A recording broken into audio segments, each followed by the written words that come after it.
let me see. Okay, we're back. I just had to send the tweet. Okay, we're back. I just had to send the tweet out. Hi, how are you? I hope you guys are well. Let me know if you can hear me before I start yapping.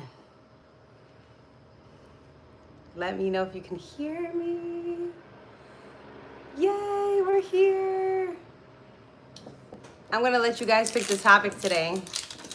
You guys are gonna tell me what you want me to talk about, and we're gonna go for it. But please make it a little bit more, okay, great. Make it a little bit more broad. Don't make it too personal. Make it more relatable. You know what I'm saying? And I'm going to be cooking while I'm in here. As you see, I did my grocery shopping.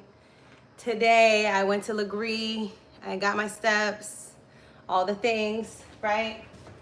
I don't even know where my watch is. It must be upstairs. And I am making a drink with Tea Capri. This is a black owned, the first black woman owned liquor brand. Tea Capri, okay? Her name is Tiffany Hainsworth. I am not sponsored. Like, it's a great tequila. I like tequila. I like tequila, especially in like an espresso martini. If I had an espresso machine right now, we'd be going off. But I'm gonna just make a margarita for myself. It's kosher. It's additive free. She has her own distribution, her own warehouse. She has Blanco, Reposado, and Anejo. I know it's loud right now. I'm gonna wait. It's active out here. So she has all of the, the kinds of tequila. So this is what I'm making it with. I'm just making a margarita, okay? So let's get into it. Please hit the thumbs up. There's a lot of y'all in here, so hit the thumbs up. It's like 20 something people. I want to get it to the top of the YouTube streets if we can. The more that you like it. I'm gonna let you guys pick the topic. So I saw career, but I just need you to be a little bit more specific too. Like career as pertaining to what? Saturn going into Aries. Okay, so that's specific. I can talk about that. So Saturn, okay? Saturn is that girl. Whether you like her or not, that's really not the point. She's still that girl, okay? Because she is about discipline, ambition, structure, game planning. She's about giving you results, all right? She's not full of fluff. These are people that are traditionally ruled by Capricorn or Aquarius, because Saturn is also feminine and masculine, which a lot of people don't talk about. But if you look at the signs, it's very repetitious, right? Saturn is in Aquarius and Capricorn, Venus is in Libra and Taurus, Mercury is in Gemini and Virgo, right? Mars is in Aries and Scorpio. So there's a lot of synergy. This is why the story works as a whole, right? And it's the vision, the natal chart is a circle. So it shows you the 360 POV and the circle of life, the cycle, think about all the symbolism that goes with that. Okay, so get into that. That's number one. Oh, yeah. So Saturn, okay. Hold your questions right now, actually. I'm sorry. Hold your questions so I can answer this question and so I don't lose your question, because then I'll just skip your question and go to the one that I see in the chat. So just hold your questions for now, because I definitely want to answer as many as I can today. Okay, so Saturn, right, in Aries does not like to be there. Saturn is exalted, meaning if you think about it like your family's house, okay? Saturn loves visiting Libra's house because everything is beautiful. There's elegance. There's a social etiquette. Okay, Saturn is very socially aware because it is very much a community planet, and it is very a public planet. Saturn is your career, as well as the legacy behind your career, as well as the community that you leave it to, right? So if you think about Saturn, it loves being in Libra because Venus is all about beautification. It's all about comfort. It's all about pleasures, things of that nature. And Saturn is hard work and diligence. Now, if you have a Venus-Saturn aspect in your chart, you will probably not get the right relationship for you until you have surpass your Saturn return, which happens around 28, 29, and 30. You will have other relationships, but they will be more, they might be a little bit of struggle bus, especially if there's a square or an opposition or even an inconjunct or a quincunx. That's 150 degrees, okay? So that can happen. If you have a trine between Venus and Saturn, you can get married at an early age and stay married for a long time. And then maybe discover later on with time, depending on your placements, this marriage might not be the one for you long term, or you can find the love of your life and be married your whole life. You know what I'm saying? And be one of those fairy tale romances, because especially if you have like Venus exalted and Saturn, you know, like Saturn exalted, like things of that nature, or just in great placements, it could produce a great experience in relationship. Now remember, in your natal chart, it has to be written in your chart for it to come true. An instance. A stellium in the 4th house denotes a person that might dive into real estate, have family dynamics, or come from a big family, or be very family oriented and is a private person and have a lot of activity. Think about it like a video game. Have a lot of activity when it comes to the home place, the 4th house, the root. This will not happen if you have a stellium in the 9th house. A lot of your life is going to be lived outside. You're on the go. Okay, you're on the go. You are out there in different cultures, in different countries, in different places, exploring the world. You're on an adventure. So you have to understand it needs to be written in your chart for it to come true. And it needs to be repetitious for it to be a theme in your life. Okay, say you're a Gemini and you have Mercury retrograde, then we know communication is a big theme in your personal life. So I want you to know that first. And when it comes to transits, you have to see it 3 times for it to come true. Okay, you have to see 3 indications of it for it to be a thing. So, matter of fact, let me do this other thing real quick before I even start my drink. I'm making a protein.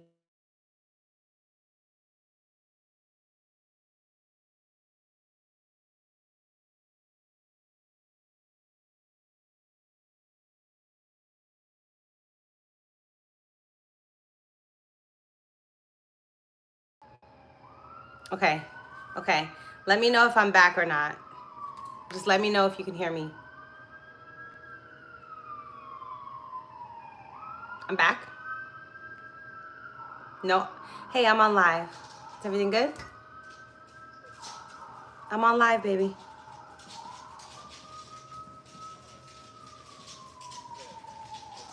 Okay. Love you. Bye. So, okay. So, let's get back into it. So, Saturn, all right, is the time lord. Okay? I got some fruits and vegetables, some condiments, some Jell-O, avocados, lots of fruits and vegetables because I'm juicing a lot right now and I'm making a lot of salad, stuff like that. So Saturn is the planet of discipline, hard work, okay? Wherever Saturn is in your chart, if you tend to work hard in that area, you could get good results. Most likely you will get good results from that area of your life. So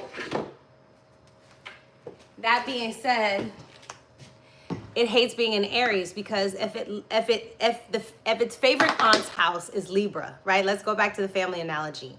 Think about the chart as your family tree, okay?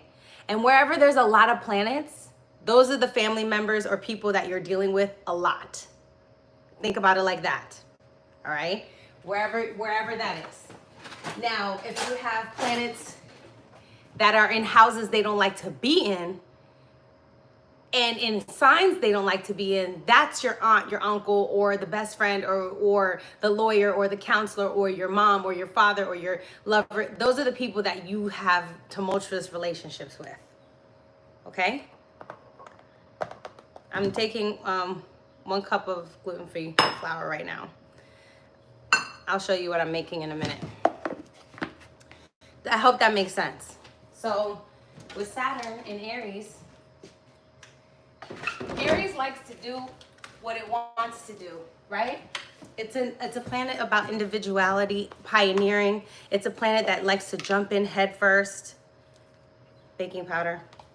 It's a planet that likes to jump in head first and not think. It's a very passionate planet. Very, very passionate. Okay? It is a planet. Ooh, yes. It's a very, this is sorrel. Ordered Jamaican food the other day. Greek yogurt, 0 fat, 90 grams of calories per serving, and which is 3/4 cup, like so almost a cup, but I'm using a cup of this. 18 grams of protein. Okay, we are on our protein. I already have 50 grams of protein today. And I'm gonna get my fiber in because fiber is just as important as protein because you need to poop. Okay, it's very important. 2 to 3 times a day. So think about Saturn in Aries going to the uncle's house, okay? Or going to the most hot-headed person in your family's house, the most immature person, the most aggravating, irritating person, the most selfish person, the most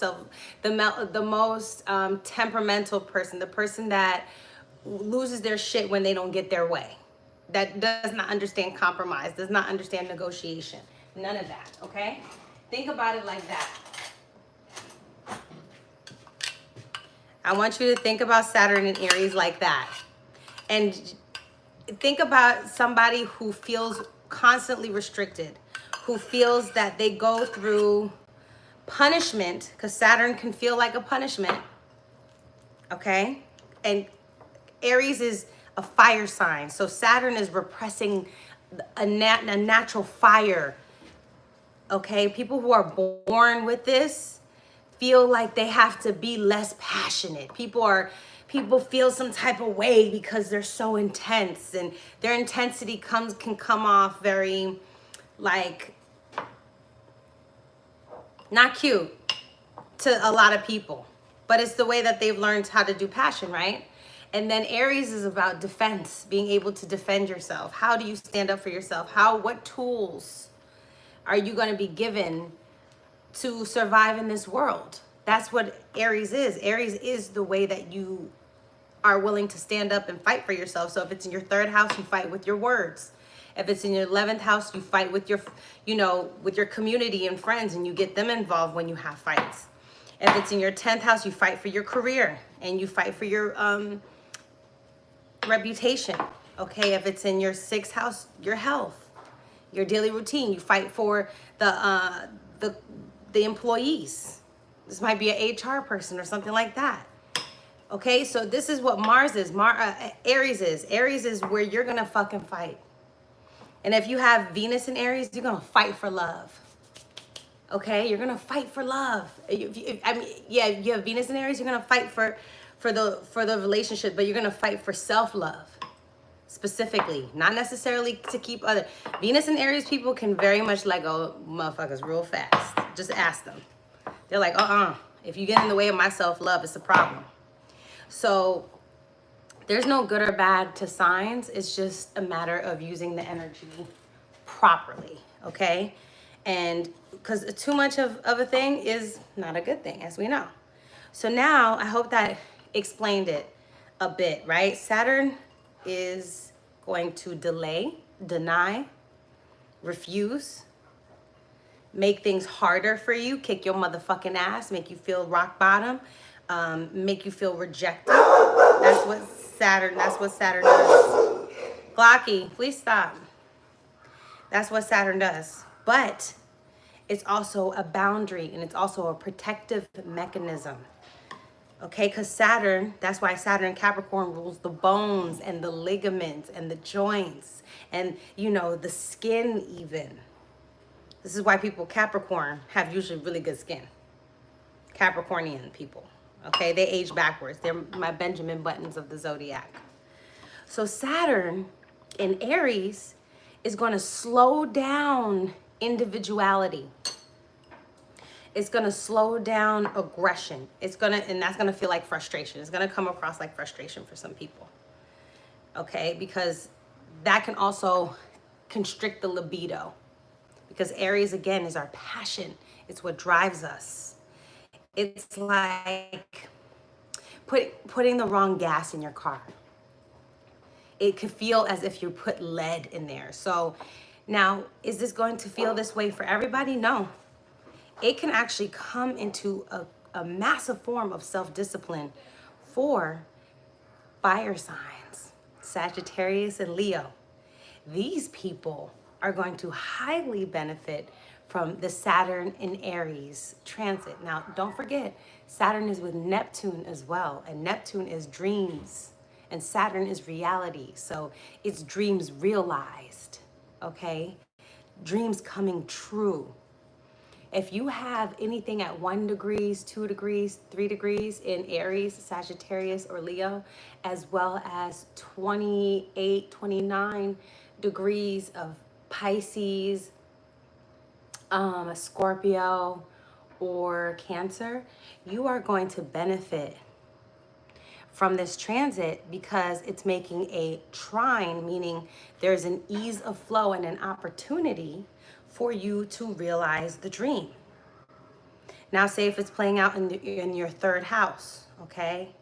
And your, what would it be? Your third, your seventh, and your 11th, because those would be the trine houses, right? Let's say it's playing out like that. That means that you have the opportunity to communicate your dreams within your community, and you get help through your personal relationships, business partnerships, a best friend, a lover, a marriage partner, as well as people in your community and neighborhood to help you realize this dream. Okay, even your online community, because those houses, 3, 7, and 11, are your community houses. Those are the type of people that you surround yourself with. I hope this is making sense. Let me know if this is making sense, y'all.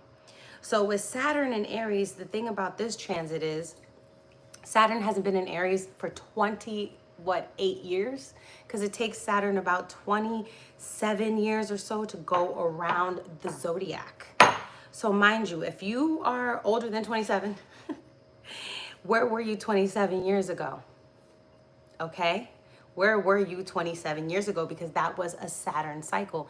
And for anybody who's 27 years times 2 right now, this is your first. You're either, if you have a Saturn in Aries, this is your Saturn return coming up. Your first one, you're going to get your ass kicked. You're going to feel restricted. You're going to feel held back, and you're going to feel frustrated. Okay? But you're going to have to sacrifice some of your movement, because Aries is a very movable planet. You're going to have to sacrifice some of that. Stillness is required. Okay? Yeah, Saturn and Taurus, you up next, baby. But we're going to get you prepared. Don't you even fret, because the more you know, the better you're prepared, the better your life is going to be, because you're going to expect what's going to happen. There's some stuff happening in my life right now, and I'm like, I already saw it coming. So I'm already at peace with everything. You know what I'm saying? That's the benefit of knowing astrology, knowing your life path, knowing your what you're meant to do in this lifetime, and it be very clear to you. Okay? Yes, praise God you made it through your Saturn return. Me too, girl, baby. We made it. Saturn is here to fortify, to create diamonds to pressure you to create something beautiful, immaculate, and long lasting. Nothing can last long without it going through some shit. Let's keep it a beat. Okay? If you're not trying to break it down, anything that's not meant to be broken during your Saturn return won't break. It won't break. It won't break. Okay? So, and honey, my Saturn is in my 6th house of work and career. It was so hard to find a job. Honey, it was so hard. It was so hard to make money around that time. It was so difficult. So, but at the end of the day, I found astrology, and astrology found me. I wrote a book during that time. You know, like, so many things happened for me. I was in the best shape of my life in that time. Like, I had so many great things. I had a great relationship with my dog, because these are all 6th house things. I had more time to spend with myself. And it's really interesting because those habits that I created during that Saturn return, I can utilize them now because I'm not working every day right now in my life anymore. I'm not working 3-4 jobs at a time right now like I used to be. That's Saturn in the 6th. Get your ass to work. You will not get it the easy way. You will have to work for this shit. So here's my dough. I gotta wash my hands real quick. I was gonna try to get the rest off. You know when you put flour on your hands and you try to get the rest off, but I was like, nah, I don't feel like it. So, hold on, let me finish this real quick.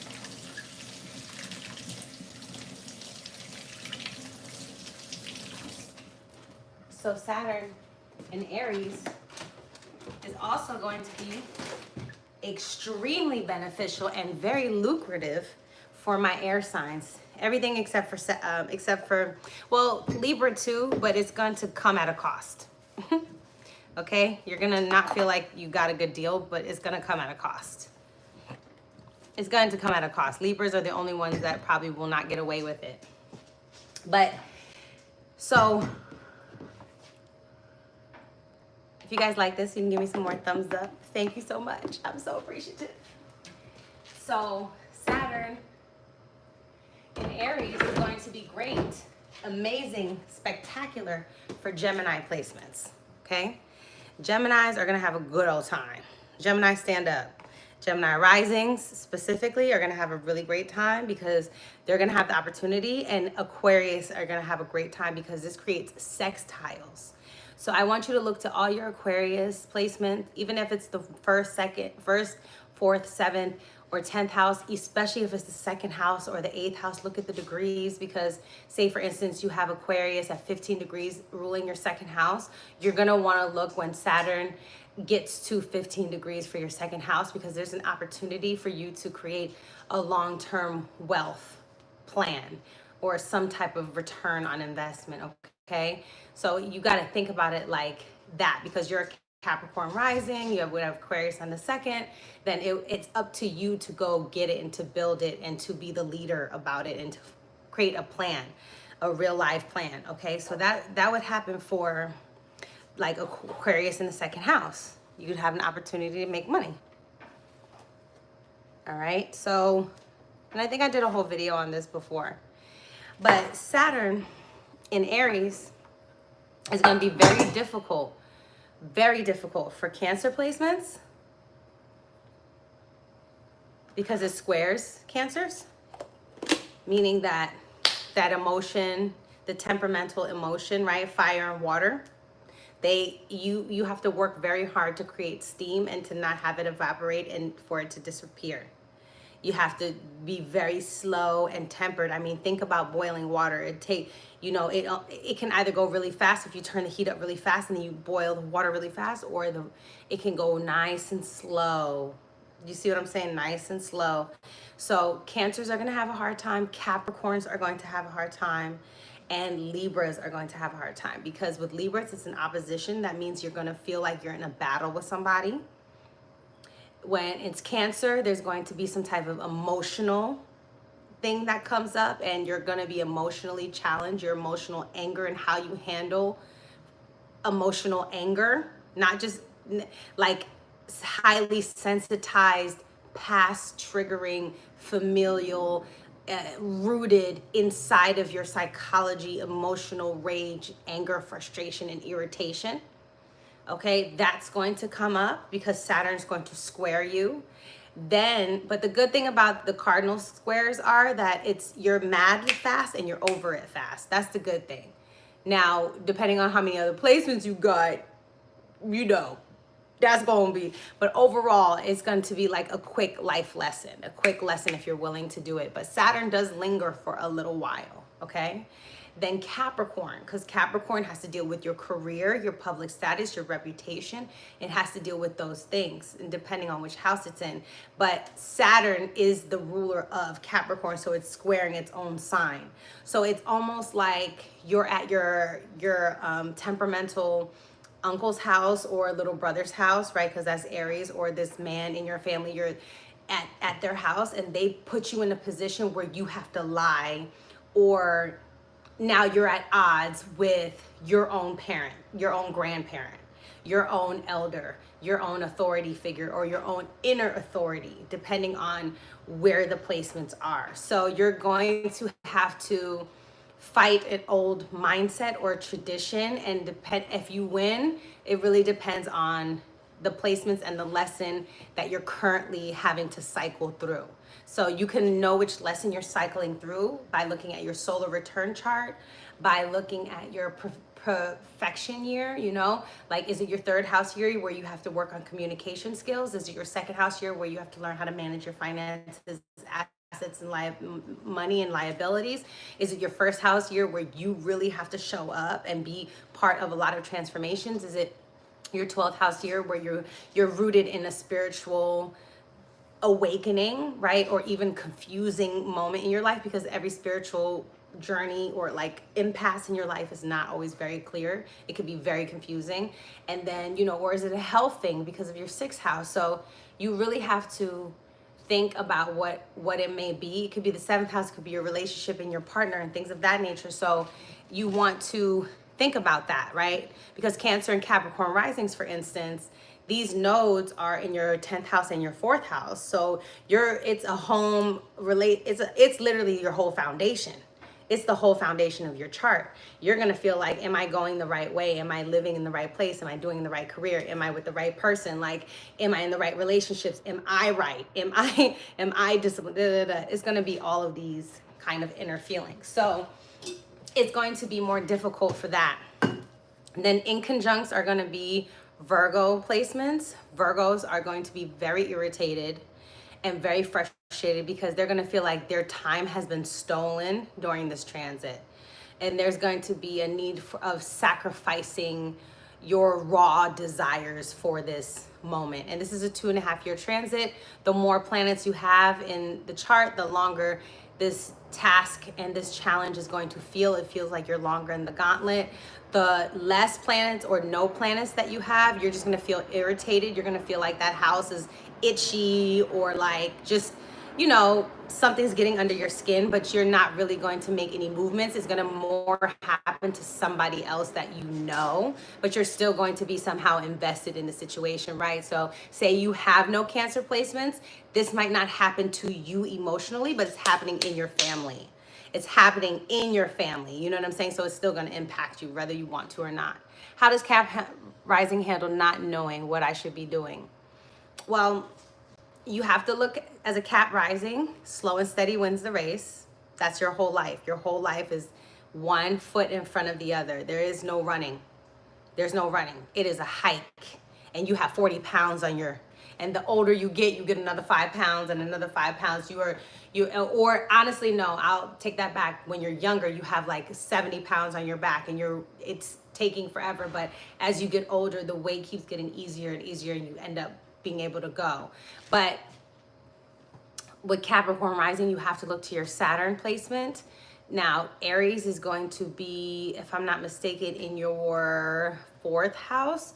So this Saturn is going to come there, and it's going to cause friction, frustration in the family dynamic. Okay, so you're going to have to handle some type of old familial wound that has been presented or has been continued to be given life's blood by Aries, by the Martian people in your family. Okay, so you'll have to look at where Mars is as well.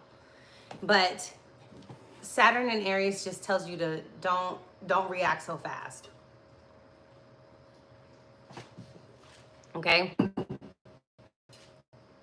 Don't react so fast is the transit. Is the lesson of the transit. So I'm ready for the next question. I hope this explains with Saturn and Aries, you know, like I'll just go through the houses really quickly.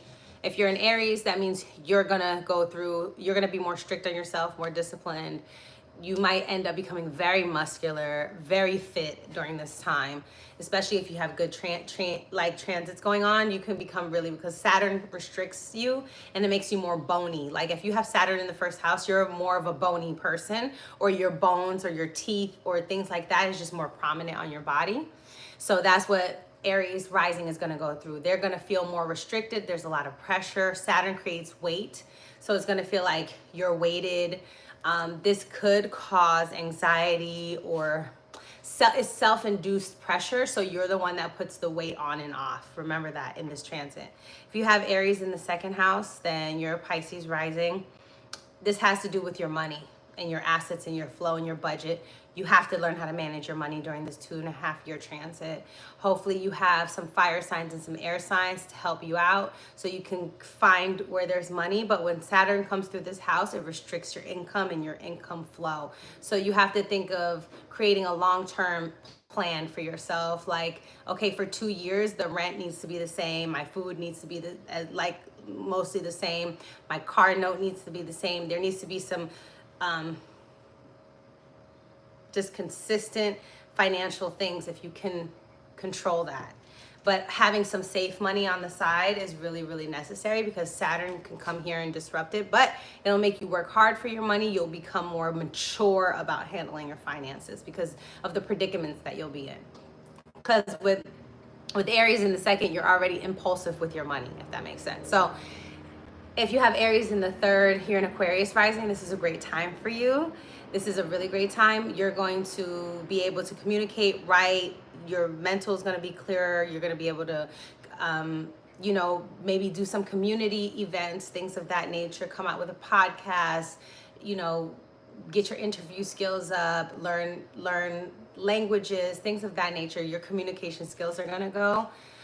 Now, the thing is, you're going to fortify them, especially if you use the sextile. You're going to be really, really good at it, and you're going to have more discipline if you're willing to. But you're also going to be more strict and mature with the words that you choose to say and how you choose to communicate. Now, if there's squares to this, you can get backlash for your thoughts, your opinions, and for your views.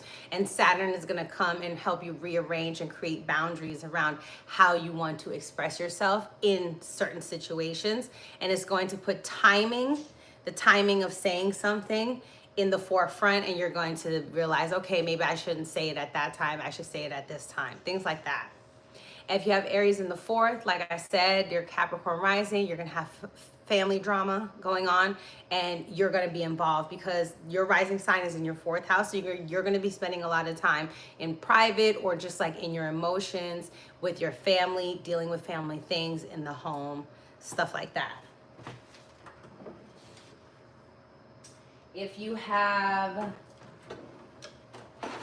Aries in the fifth house and you're single, it could feel like your dating life has gone down and has gotten dry as fuck, okay?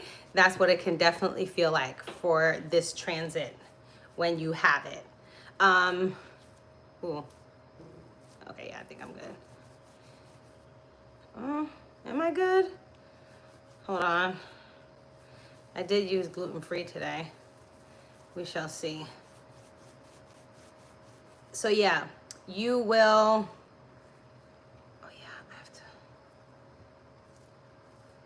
you will feel like your dating life is dry as hell, that you're running into people that are kind of strict when it comes to dating, and you might become more strict. You know what I'm saying? When it comes to your dating life as well. You might become the strict one and be like, nah, I'm not dealing with that. So definitely something to think about. What's going on here? I'm very confused. Sorry guys, hold on.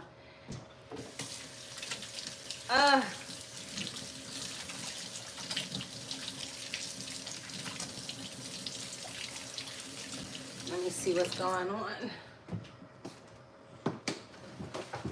So yeah, that's definitely there. If you have children, you can feel maybe like a little disconnected from your child.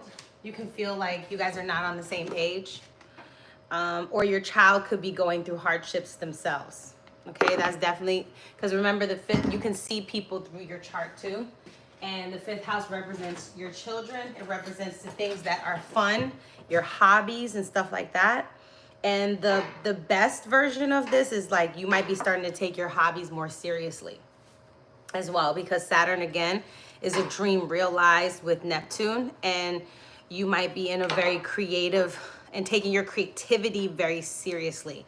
That's the high vibration of Saturn in the 5th, right? But it can also separate you from your child, and this could just be because your kid is going to college, or they're moving away, or they're getting married, or whatever the case may be, right? Something serious and something long term. So it can also be that. There's a lot of different things that could be happening with this transit, but the 5th house does have to do with your joy. So you might not be going out as much. You might not be going to as many parties or concerts.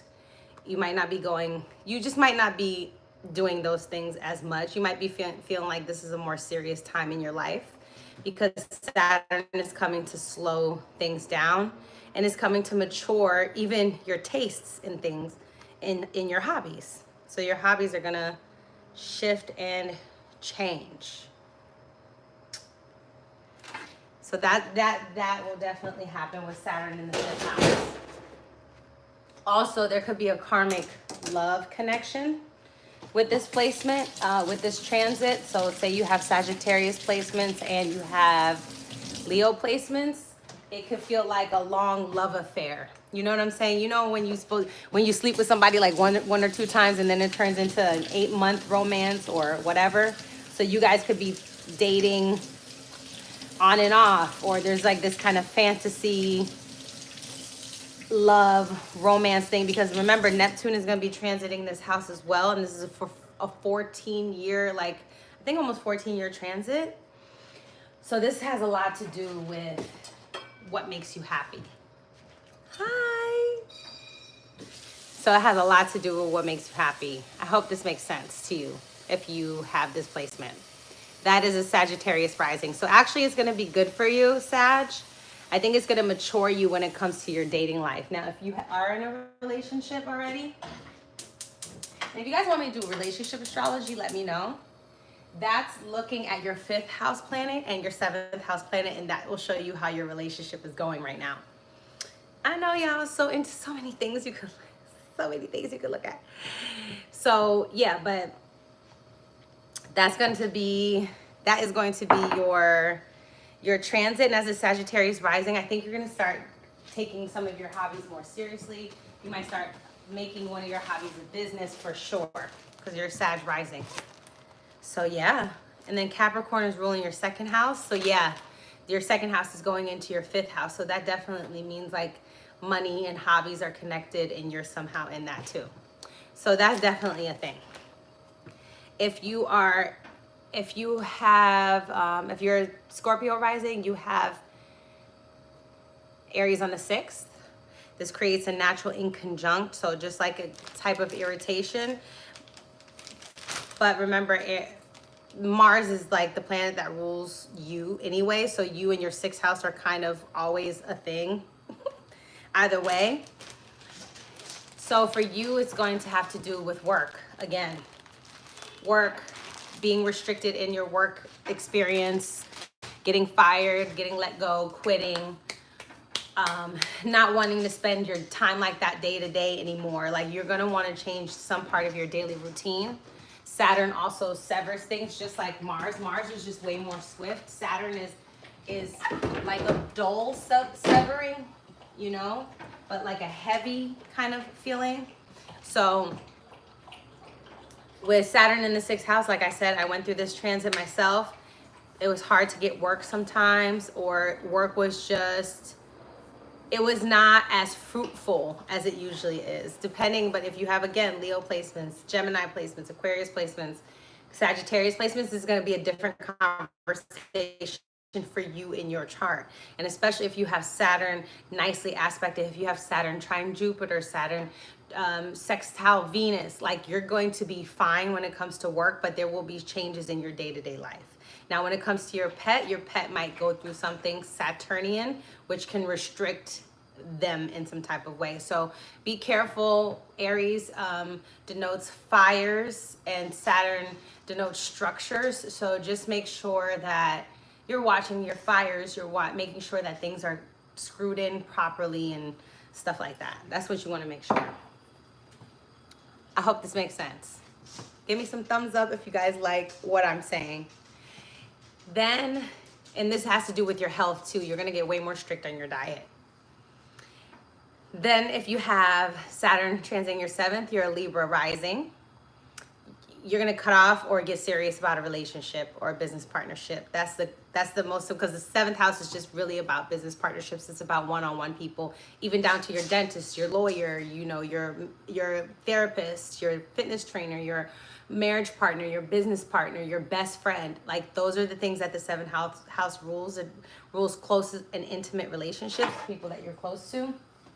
So, and because it's Aries, you're gonna have, it's dealing most likely with one person, and because Saturn will come in the 7th house, it's gonna be a person you've known for a long time, or they're an older person, or there's some type of age gap between you two, because Saturn again represents time, and Aries is the other person you're talking about. So there's definitely a question of timing in the relationship. Like, is it the right time to get married? Is it the right time to move in? Is it the right time to have a baby?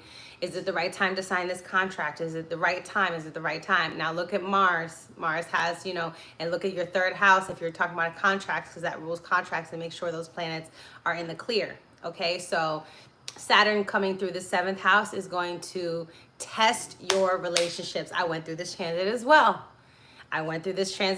It definitely tests your relationship, you know? But if you can get through it, you guys will be much more mature for it. You guys will be in a better place. There'll be a deeper understanding. You'll look at your long-term plans. You know, there's a seriousness that comes with this transit in the relationships that you are building. You're like, am I wasting my motherfucking time with you? That's the conversation with this transit. That is the conversation. My water's boiling. I'm putting my bagel in the water. The boiling water for like 20 seconds. So I'm just making a protein bagel, making an egg sandwich. I'm gonna eat a salad like later. I'm gonna make a tuna seared salad later. So Saturn in the 8th. This will give you a Virgo rising. This is also a relationship transit, okay? This is also a relationship transit because the 8th house deals with power dynamics, personal relationship, intimate relationships, things behind the scenes, inheritances, passive income, residuals, taxes. It deals with transformations. It deals with purging. It deals with elimination. It deals with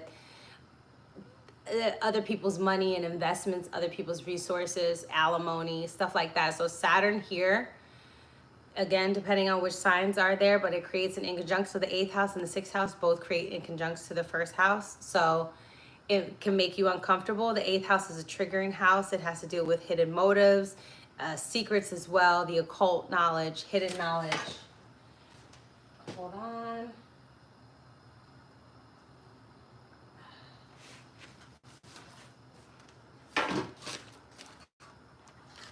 Okay. Whew, hot.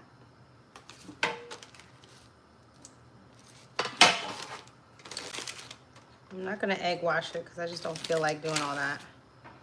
Okay. My bagel.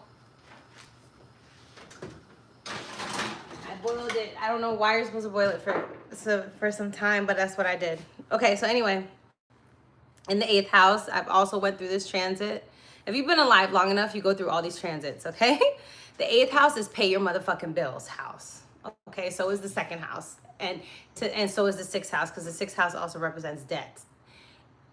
The 2nd, 6th, and 8th houses pay your bills. Get yourself on auto pay, borrow money if you have to. Although Saturn here does say this is not a great time for a loan. This is not a great time unless it's a business situation, unless you have a long-term plan, but the loan can take longer to pay back than usual, because if you have Saturn transiting the 8th house of other people's monies, those ties that you're creating are going to be, you know, This is a new cycle. Saturn going into Aries is a new beginnings for Saturnian things. So it's a new cycle for Saturn for business relationships and whatever the case may be. That being said, Saturn in the 8th house also can denote a crisis happening with an elder.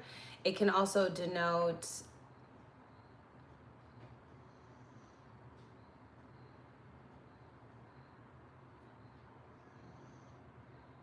hold on a second, let me think.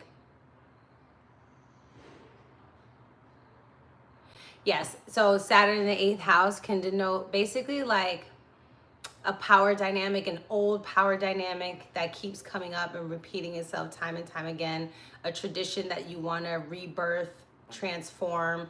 But this is the house of transformation. You're going to be going through something very private and in the dark, and it's gonna be weird. Like, you're gonna share it with a person or two, but it's, even though the 8th house is a public house, it's a secret public house. So it's think of it as a speakeasy or a secret club, things like that.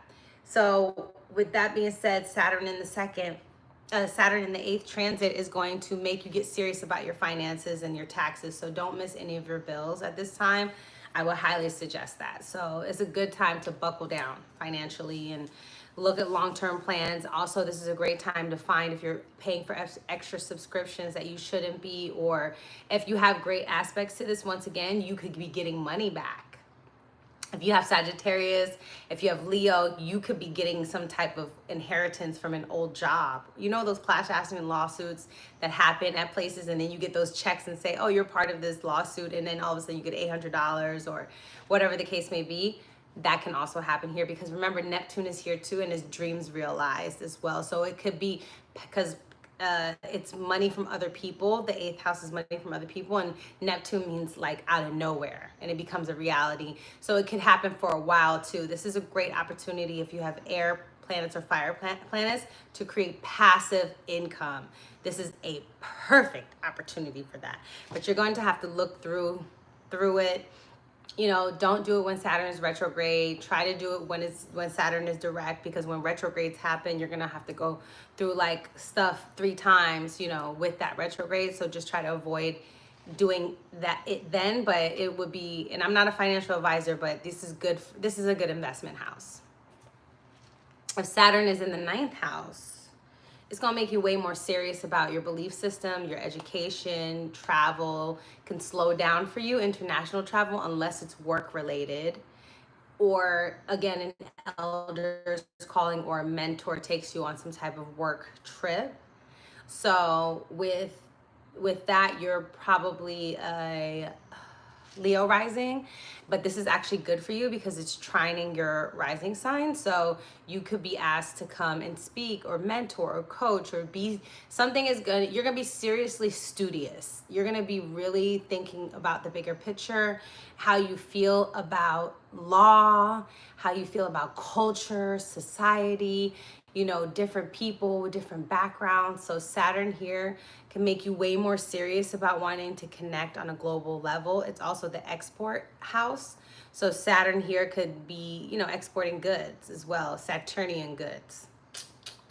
That's another thing. So if you have Aries in the 10th, your Cancer rising, career changes on the horizon. So meaning that you quit a job, severed a job, you're like, okay, I'm done with this. I'm getting serious about my future, my reputation, and my career. Where do I want to be? What do I want to do? Who do I want to be? Saturn in Aries is also very much integrity based. You know, who am I outside of all of the traditions and the legacies and all of that? So Saturn coming into Aries in the 10th house, Saturn loves being in the 10th house, even though it's at detriment there. It's at fall there, excuse me. However, with Saturn there, you're going to, as a Cancer rising, you're going to be very uncomfortable with your changes, but you're going to trust the process either way, because you have North Node transiting in the 9th house. So your belief system is very big right now, either way, and you're just going to trust that things will fall into place. But Saturn coming to the 10th house means that you're stepping up to be a boss. You're stepping up to be a leader. You're getting serious about your business and things of that nature, but it can slow down and it could fortify your public reputation. Okay? Saturn, when I finish this, I'm gonna take a break. Like, not get off the thing, but I'm gonna take a break and, mentally take a break. But with Aries in the 11th, Saturn here is groups and associations, people you hang out with, the fruits of your labor from your career. Saturn comes and you're going to be wanting to hang around more mature people, people who have long-term visions, people who are connected business-wise. Saturn in Aries could also bring back an old friend from high school, like a long time ago, or an old relationship that, a community, or you can get serious about building a community and get serious about showing up in certain spaces and for certain people. That could definitely be a thing for you with this placement. And Saturn in the 11th house can bring disappointments, delays in friendship circles, group dynamics, especially if you have placements like I said, Cancer, Libra, or Capricorn. You're going to feel very uncomfortable in group dynamics at this time. You're going to want to separate. Why is that always happening? You're going to want to separate yourself and do other things. But if you have Sag and Leo and Gemini and Aquarius, you're going to feel like you found your people finally, You're going to feel really excited, especially as a Gemini rising, because as a Gemini rising, this should be a really good time for you. You are getting more serious about being a leader in the community and showing up and being serious about your friendships, relationships, the people you hang out with. And this also represents the eldest sibling in the groups. But if you're the eldest, then that, it's you. But if not, this is your older brother or sister, whoever. So there could be something serious going on with them as well when it comes to their future and stuff like that. 12th house, Saturn. This means Aries. This means you're a Taurus rising. Okay? Again, it doesn't smell gross. I put in some agave right now. Putting in some tequila right now. I'm putting in some lime. Yeah, give me this lime, baby. I should get my squeezer. Yeah, there we go. And I got some mint. What? I got some mint today?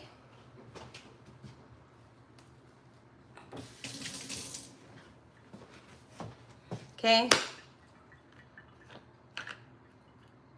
With Aries in the 12th house. I already did Pisces rising, I think. I did them. I think I have Taurus. I think I did Pisces rising. If not, I'll do Pisces again. But I feel like I already did Pisces rising. But either way, I'll do it again. So Saturn in the 12th house, Aries for Aries in the 12th house is Taurus rising. So for you, the 12th house, bad news, is a bad news house a lot of the times. But, some astrologers want to, paint it up like it's easy to deal with. The 12th house is hidden enemies. And Saturn is like an old enemy coming back to fuck with you. Remember I said this is going to be like a little frustrating transit for everybody. Everybody's going to be frustrated. And everybody's anger is going to be tested, by the way. But what you talking about? Hold on.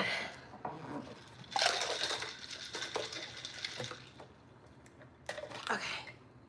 I couldn't shake it like I wanted to, because the top wasn't working. But with this placement, old self-sabotaging behaviors that have been probably ingrained in you are going to show up, and it's going to be alluding to your dating life and also your health habits, things like that. So 12th house Saturn. Actually, in Vedic astrology, it's Saturn loves being in the 12th house because it's about solitude and isolation. So this might be a good time for you to kind of reinvent yourself. You know what I'm saying? To go behind the scenes and before I drink. I'm gonna take my collagen pills. Go behind the scenes. They're gummies. You take 4 of them. Not like the biggest candy person, but I do like candy, so I try to get my candy in this way. So with Saturn there, it can feel like a slow burn, a slow dramatic situation expresses itself and shows itself up, because after 2.5 years, you'll be able to see what Saturn was doing in your life. But Saturn in the 12th house was making you depend on yourself, making you get closer with God, putting you in situations, because Saturn, the 12th house deals with isolated places, places where you're alone, ashrams, hospitals, mental health places, mosques, churches, like literally your bed, resting. If Saturn is here and is poorly aspected, you might be really unrested during this time, and you're gonna have to fight to sleep better. But if it's well aspected, you're gonna have amazing dreams and amazing visions. So with Saturn in this house, you're gonna have to deal with authority figures behind the scenes. You might be really like conspiracy theory, looking up stuff about the government, all that kind of stuff, getting mad. Or you might start a secret business, okay, during this time. That can happen for sure.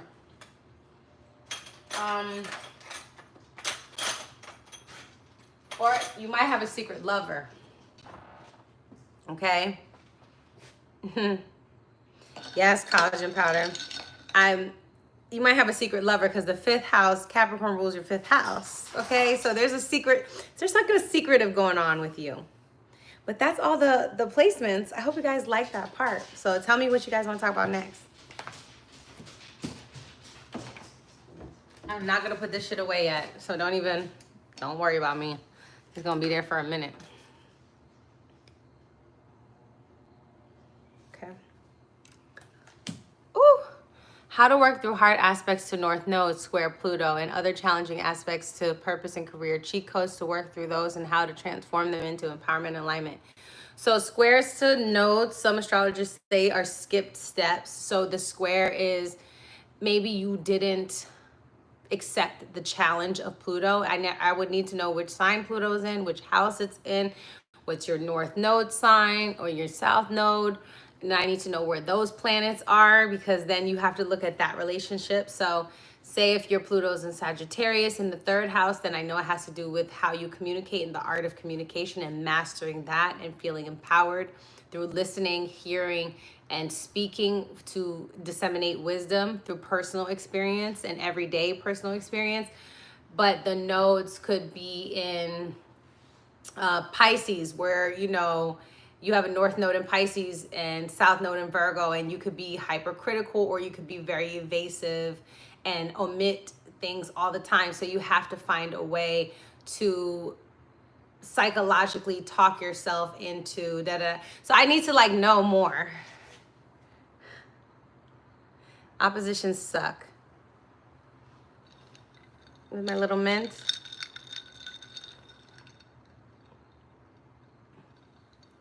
My take on Scorpio, North Node, squaring in Mars and Leo. I need to know which houses. But what's at odd is the ruler of your North Node is in Leo. So it's double the need to be validated, respected, seen, heard. It's all about your ego, your pride, and how big you're willing to go to prove a point. It's all about, this is about proving a point. And how motherfucking far, and how much are you willing to kill, and how much are you willing to control and erode to prove a point. Because I think you have South Node in, you have South Node in Taurus, so you come from a very demure, you could come from a very demure, cool-headed kind of space, but because you have Mars and Leo, you're way more fiery in this lifetime. And with North Node and Scorpio is not for the faint of heart. Let's just give it a beam. It's not for the faint of heart. Let me see if I can find some celebrities or people we know. Um, North Node in Scorpio is no joke. I'm a Scorpio stellium, so I already know my life ain't no joke.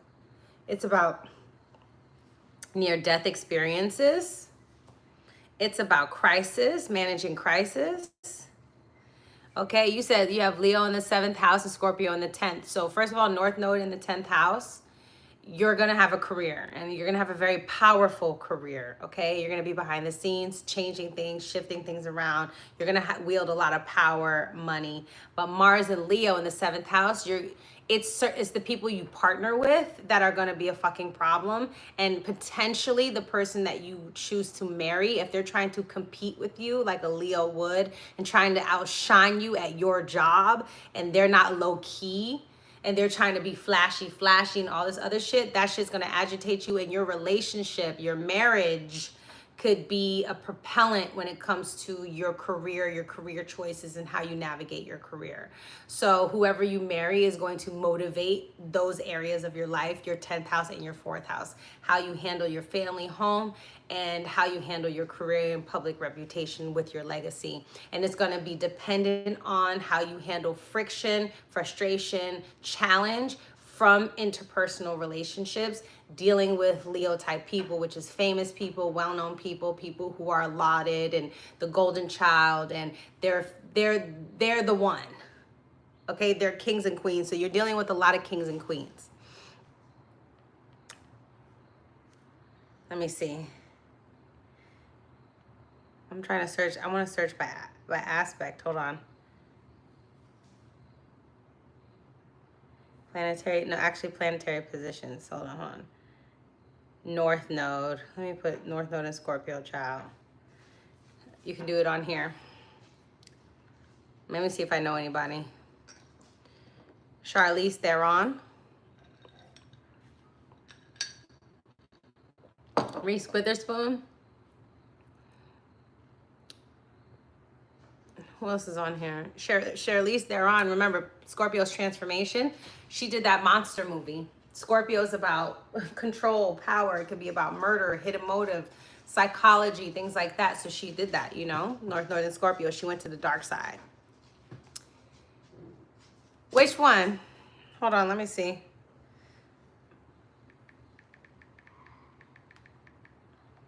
My website. I just checked on it the other day, but something might have happened. I don't know. No, it's there. It's astrologywithnovi.com. That's my thing. So ask me some more questions, guys. I have North Node in Aries, child.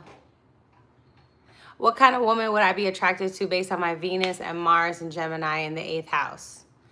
You don't like women who are loud. You don't like women who talk too much, or who are obsessed with telling their friends everything and bringing their friends into stuff, especially your sex life and things like that.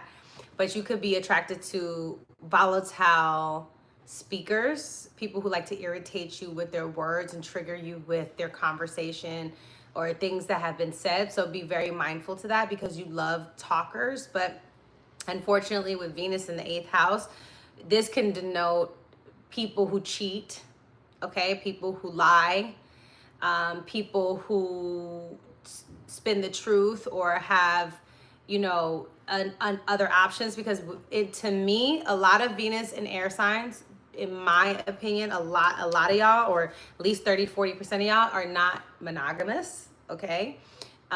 Because Venus in Gemini is very it's very sapiosexual. It's very it needs to be mentally stimulated. But in the 8th house, you like conversations about occult knowledge, and that's why you love astrology, and you love metaphysics, and you love tarot, and you love anything that has to do with the veil and things behind the scenes and things like that, right? So, you're like, I have Venus and Scorpio in the 8th house, and yeah, there's been lying before from a partner. Yeah, that's like a placement where, you got to deal with that. I got Venus and Scorpio. So, Lord. Okay, everybody got some shit in their shit. Because the thing is, you have to look at how your chart is set up. But with Mars and Gemini, you could fight with your words. Venus and Gemini, Venus, Mars in the 8th house can be a violent placement. So be careful. Any woman who tries to play fight with you, cut her off. Like, You don't have time for nobody putting their hands on you because they're trying to trigger you. Anybody who's trying to mince their words or not tell you the truth, because you're a truth seeker, and you enjoy your lovers to be raw and to be visceral and to be, you know what I'm saying, like to be like that. But with Gemini, they could play too much. So remember, the 8th house is the motherfuckers who trigger you. They trigger you. The whole B2K have Scorpio South Node.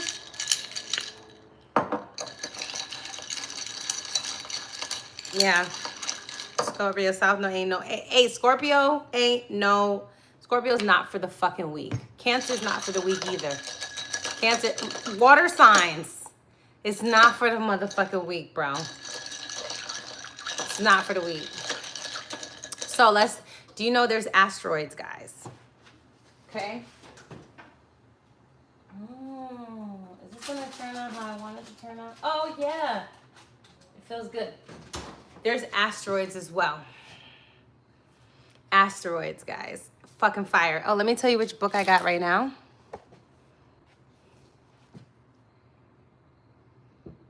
The Fortunes of Astrology. This is about Arabic parts.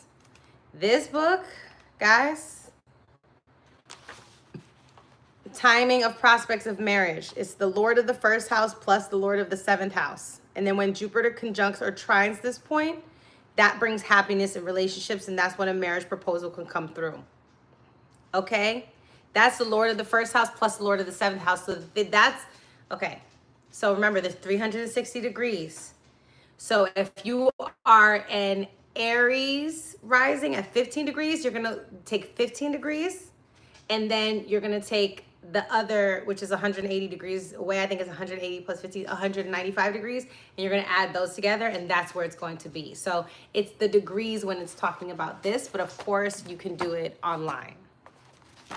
This one is really good. Choice of marriage partner. It's Lord of the 1st house plus Venus. Okay? Conjugal happiness. I think this is about fucking. All right? That it's all kinds of things that you can find in the chart. The South Node, they say the South Node is where you're really comfortable.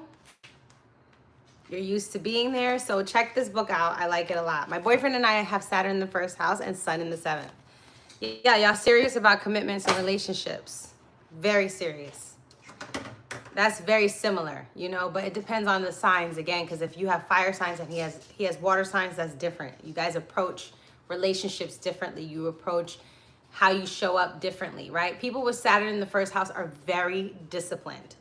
They're very disciplined. Most of the times, those people do not cheat, okay? Because they have Saturn in the 1st house. So they're suppressing a part of themselves anyway because they've been taught to be more mature at a young age. So they've had to be mature their whole time. Unless a transit comes along that activates some fuck shit, most of the times they're very serious. South Node in Virgo, honey, you are in your nodal return. So 18 years ago, what was going on 18 years ago? The nodes take 18 years to go through the zodiac. Let me tell you some secrets. So let's talk some astrology secrets because I have so many. Okay. The 2nd house is how you can make money. I'm not lying. Everybody put your second house sign right now in the chat, and I will tell you, you probably made money that way. Do not veer away from this way. 2nd house is how you make money. The transits to your 2nd house will show you the influxes of money that you receive. Okay? Cancer on the 2nd house, you can make, the moon moves every 2.5 days. You'll always make money. You will always make money. That is up to you, how you feel about it. You will always make money. You are blessed to always make money. Just like Leo on the 2nd house is always blessed to make money because those planets move faster. Mercury, Gemini, and Virgo on the 2nd house make money. So Cancer on the 2nd house can make money from real estate, make money from home, being a caretaker, making money in the family, with the family. Gemini on the 2nd house, teaching, speaking, writing, teaching somebody else what to do, transporting people from places, depending on what it's in. Look at your Mercury placement. but it also deals with air. You're not doing a lot of physical labor unless your Mercury is in a earth sign, but most of the times you're not. Pisces in the second house. You got to make money through your imagination, through how you envision things. So Pisces is all about, you kind of get money out of nowhere. It's very slippery how you make money, but you can make money dealing with liquids, perfumes, oils, drinks, water, liquor. Okay, you can make money in the filmmaking world, photography world, in the music world, in painting, drawing, healing arts. That is Pisces on the second house. That's Neptune. You follow Neptune. Neptune's about to go, is in Aries now. It's all about you becoming an entrepreneur now. You fortifying yourself. Okay? And Aries is in your third house. So you can do something with your friends, with your relatives, in your neighborhood, and make money right in your neighborhood. If you have Capricorn on the second house, Saturn, you have to build something.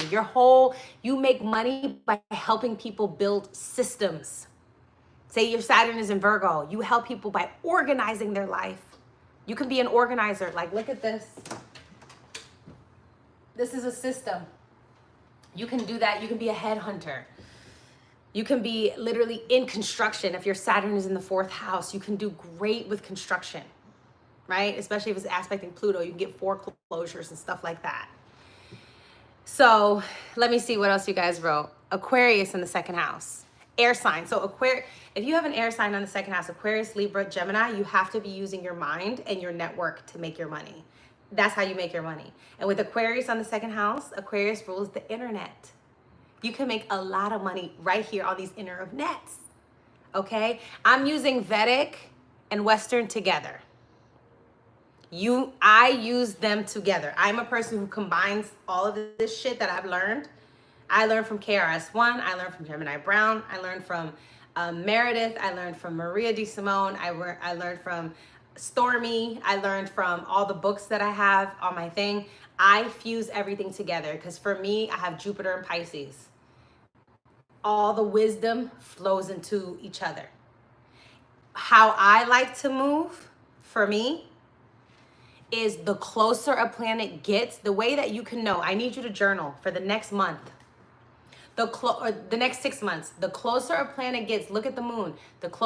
Wait for the moon to square Saturn. Wait for the moon to trine Saturn. Write those days down. Is it harder for you emotionally or is it easier for you? Are you more resilient? You need to look at the degrees. The degrees matter more than anything else. The degrees matter more than anything else. Because a planet at 17 degrees Gemini and Saturn being at 17 degrees Pisces, that's what's going to cause the friction. That's what's going to cause the confusion and the chaos. Yes, definitely chaos astrology. Love him. Love him. I think he has his fifth house stellium too. And the fifth house in Vedic is a spiritual house because it's connected to the ninth house of higher wisdom. And I have a fifth house stellium. I'm not only an actor, but I'm also an astrologer. Yes. Yeah, exactly. Inquisitive, smart, not very loud. That's a huge turnoff to you. So me, I have Chiron in Gemini and I have Lilith. So those are the placements that I have in your 8th house. So if you and I were to hang out, we would talk about healing stuff. We would talk about things that repress us and suppress us. We would have these really great intellectual conversations, and your Venus would come to my Chiron and it's all love, and you would be loving and sweet about my healing and you know, the pain that I had and all that. Like, that's how we would work together. I have Chiron in Gemini, you have Venus in Gemini, you love smart people and you're going to encourage my intelligence, where Chiron, I'm going to encourage your vulnerability and your ability to heal yourself and your ability to wear your scars in the, you know, out loud. Stuff like that. We would talk about healing remedies. We would talk about psychology. We would talk about astrology. Like, we would talk about all of these things, and we would be comfortable with each other because Chiron is your vulnerability. It's one of your most vulnerable spots in your chart. Okay. Now, hard aspects, Sun square Chiron is very difficult. This can, I've noticed, it can create hardships with children. Like, if you have like any of these placements in, say, Gemini and Virgo, this can create a child who lacks mobility. This can have health crises and health issues. This can create a person who's chronically ill, a person who has to be on pills or has to be on some type of regimen every day. So Sun square Chiron is very, very hard. It's a very painful placement. Sun with Venus, Chiron with Venus is very difficult as well. That's painful relationships. Okay, very painful. But the thing is, I'd rather you know about the things that hurt so you can heal them faster. Because Chiron is the advice that you always give, but you don't take. That's Chiron. You're willing to give all this advice, but you don't necessarily take it 100%, and people are willing to come to you for that advice as well. So, finally. Yes. My bagel is bageling. Do you see it? It looks good. And it's primarily gluten-free. Oh my God, look. She did that. I be cooking. I got a Taurus moon. So you know my house is always smells good. It's a vibe in here. I like to be aesthetically pleasing, all the things. So very Taurus coded. You will always have food. There will be a charcuterie board in my house. Good drinks. We're gonna good weed. We gonna chill, baby. Taurus moon. Crazy. Tell me about tell me about your moon sign. Let's talk about your moon sign, because I want my first book. Well, I know what I want my first book to be, but my book, I want it to be about the moon. Okay, yeah, let's talk about Sun square Saturn affecting men and women differently. First, you have to look at which signs they're in. Are the Sun and the Saturn, are they in masculine or feminine signs? Okay, because it could go either way, right? So, yeah, it could go either way. Sun square Saturn in men, I think, shows up, and men, first of all, Saturn creates pressure. Square is tension. The Sun is the ego, joy, and happiness. This can make, the extreme version is a depressed person. This is how extreme it can get.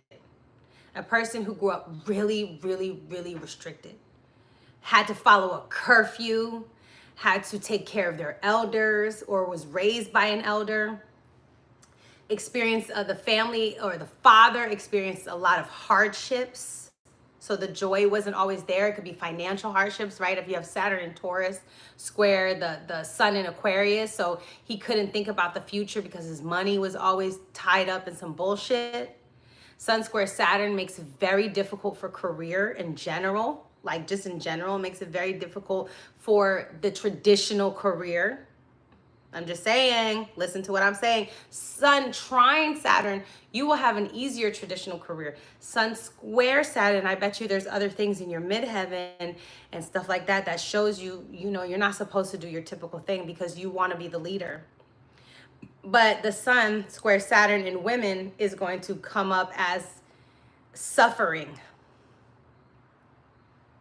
The father not being there, or the father being taken away or being separated from the father figure in some kind of way. So disappointments, delays with romance as well, because the Sun represents romance. If you want children, there could be disappointments with your children as well, or your children can suffer and have a hard time in life. If the aspect is right on top of each other, meaning it's the same degree, it's way more stressful. It's like the most stress you can have. If the Sun is applying, or Saturn is applying to the Sun, like Saturn is at 15 degrees Taurus and the Sun is at 20 degrees Aquarius, that means Saturn is applying. And those first 5 years, 7 years, 8 years of your life are very Saturnian. So the heaviness is coming to you because it's behind the Sun, which is the life force and the vitality and the joy. But if it's after, say if Saturn is at 20 degrees and the Sun is at 15 degrees, that means it's in a separating aspect, meaning that you came into a hardship, but your family was on the tail end of the hardship. So those reminiscences of those characteristics and personas and storylines are still embedded in how you were raised, but you weren't in the middle of the bullshit. Sun square Saturn on the degree, you were born into the middle of the bullshit. Like your dad just lost his job. You know, something just happened to the house.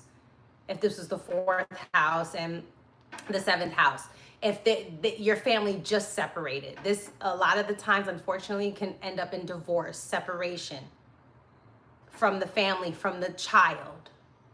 And it could be due to poor timing. That's just Saturn. Saturn is about poor timing. Maybe your parents loved each other so much, but circumstances wouldn't allow them to be together, because your sun and your moon could be sextile, meaning that they were in love and they loved each other, but sun is square Saturn. So it was because of tradition. It was because of jobs. It was just because of timing. The relationship didn't work out. So there could be a disconnection within a woman. It could show up as suppressed emotions, and it could show up as a person who's very hard on themselves. For men, it could show up as fear of failure, fear of following through, fear of being able to be responsible for something or someone for a very long time. So these people could be very scared of commitment. Sun square Saturn could be very, very, very fearful of commitment, because Saturn is the most committed that you could be, right? And so that's what's going on with that. Did that answer your question? Let me know. Let me know if that answers your question.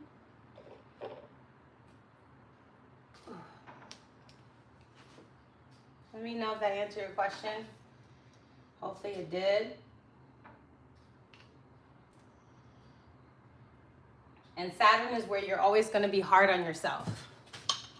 You're always going to be hard on yourself wherever your Saturn placement is. Let me see. I'm reading your whole life. Listen, baby. God don't make no mistakes, but let me tell you, it's going to get you. Chiron and Scorpio in the 9th house, please. Sure. And remember, guys, like I go really deep, and I can stop myself from going deep, but I'm a Scorpio and I have a lot of water energy, so the things I say will be triggering. Okay, so I just want to give a trigger warning now, because if you want me to read and like see, I have to be able to speak freely, because one thing leads to another. But Chiron in the 9th, Scorpio, is controlling pastors, preachers, feeling like you're controlled by religion, like controlled by even the government, controlled by your father, because the 9th house is the father as well, right? It could be like feeling controlled by your mentors and gurus. So Chiron in the 9th house, if it's not well aspected, because you're not telling me the aspects, if you'd like to, please tell me the aspect. The one that's going to be the theme of that is going to be the aspect that's closest. So say you have Chiron and Scorpio, but you have Venus and Cancer, and they're like 5 degrees apart. That's going to create a trine. Okay, so that could create healing relationships with mentors, especially eventually. But if you have that, it's 5 degrees away, but you have Aquarius, Mars, and it's 1 degree away from Chiron and it's squaring it, that one is going to be more prevalent. Okay? So if you want to book a reading with me, go to astrologywithnovi.com. I'm going to change them up soon, like my availability. You can book, even though it says Sunday on there, don't worry about it being Sunday. I will reach out to you because my schedule has changed. I just haven't changed it on the internet. Okay? So, yep, there are options for the readings, and I'm going to change some of my prices too. There are video calls, and then there's pre-recorded readings that I just do like this, like how I'm saying right now. But Chiron and Scorpio in the 9th house can be like, especially if you have squares and oppositions, sexual deviance in the church. That's what it's giving. That's what it's giving.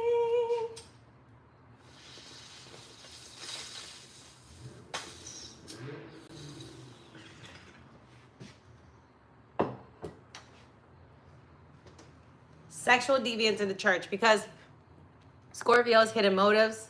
Chiron is pain.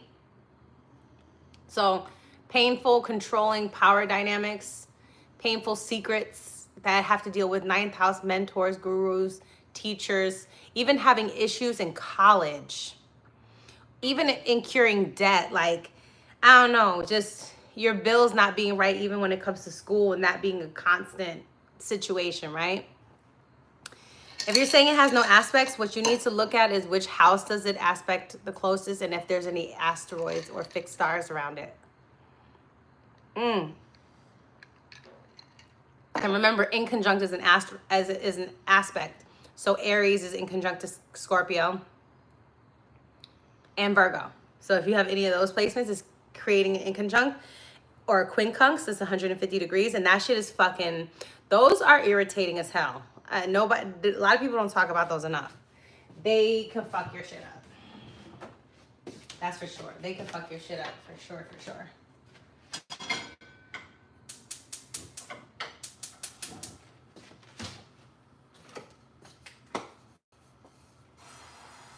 Use some avocado oil spray, okay?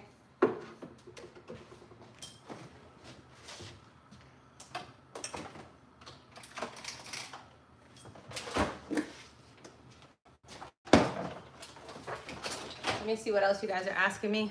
I hate when my nose starts to itch. It happens every time I start reading for a long time. Okay. Chiron and Capricorn. If you guys tell me the house, I'll be able to tell you even better. But Chiron and Capricorn is time is not the enemy.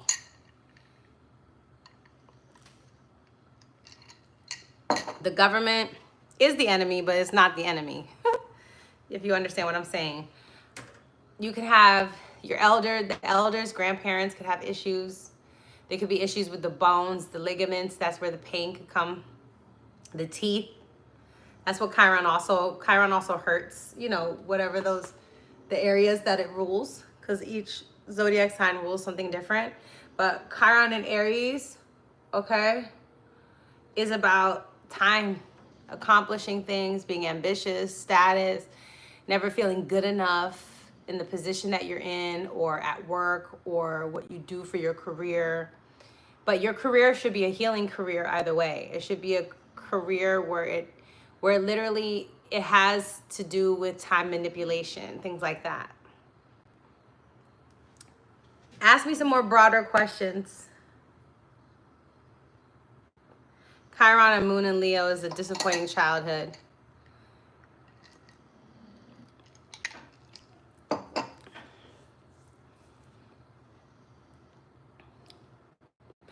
What you have to do, guys, is remember keywords for each sign and each house, and then put them together. We did Sun Square Chiron, yeah.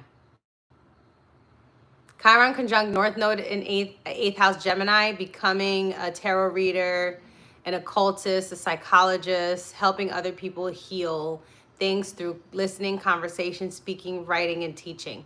Becoming a master healer, and especially for people in private. Start going that way. Wherever your Mercury is, that's what's going to happen. But the North Node, all your wealth is going to come from the more social you are, and the more that you go to private parties, private events, that you hold private conversations, the better that you are at keeping secrets, the better you are at honoring privacy, and communicating intimacy, and make, like, you could be very funny too. Very funny with this placement. Chiron in Taurus is pain around sustainability, consistency, and money. This is a money wound. And it's a wound around appreciation and values. Your values can shift and change a lot depending on how much money you have.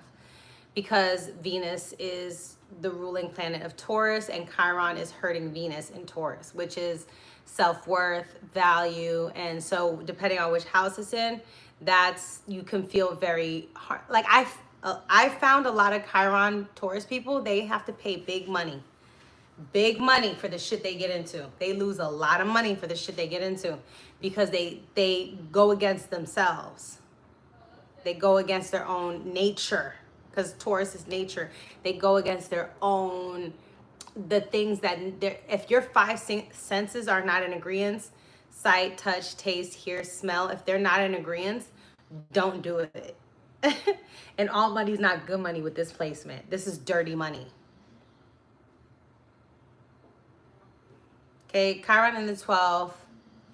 If it's in the 12th house and it's behind your rising, that means that your mother could have experienced a lot of pain when it came to birth. It could have been a long labor, or it could have been a painful labor, because the 12th house is the womb, and it was what's happening right before your mother's birth, right before she was birthing you, which that's a cheat code.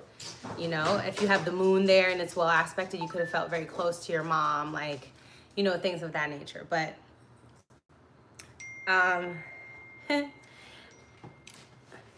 oh wait, hold on.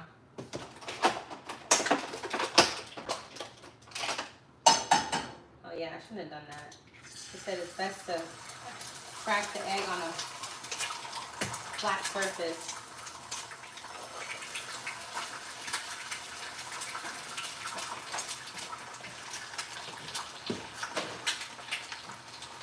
I'm using some pepper.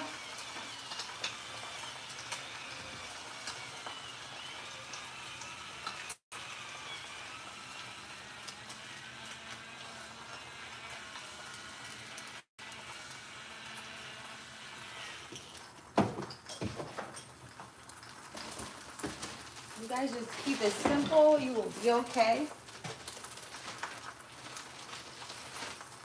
I got some Parmesan cheese.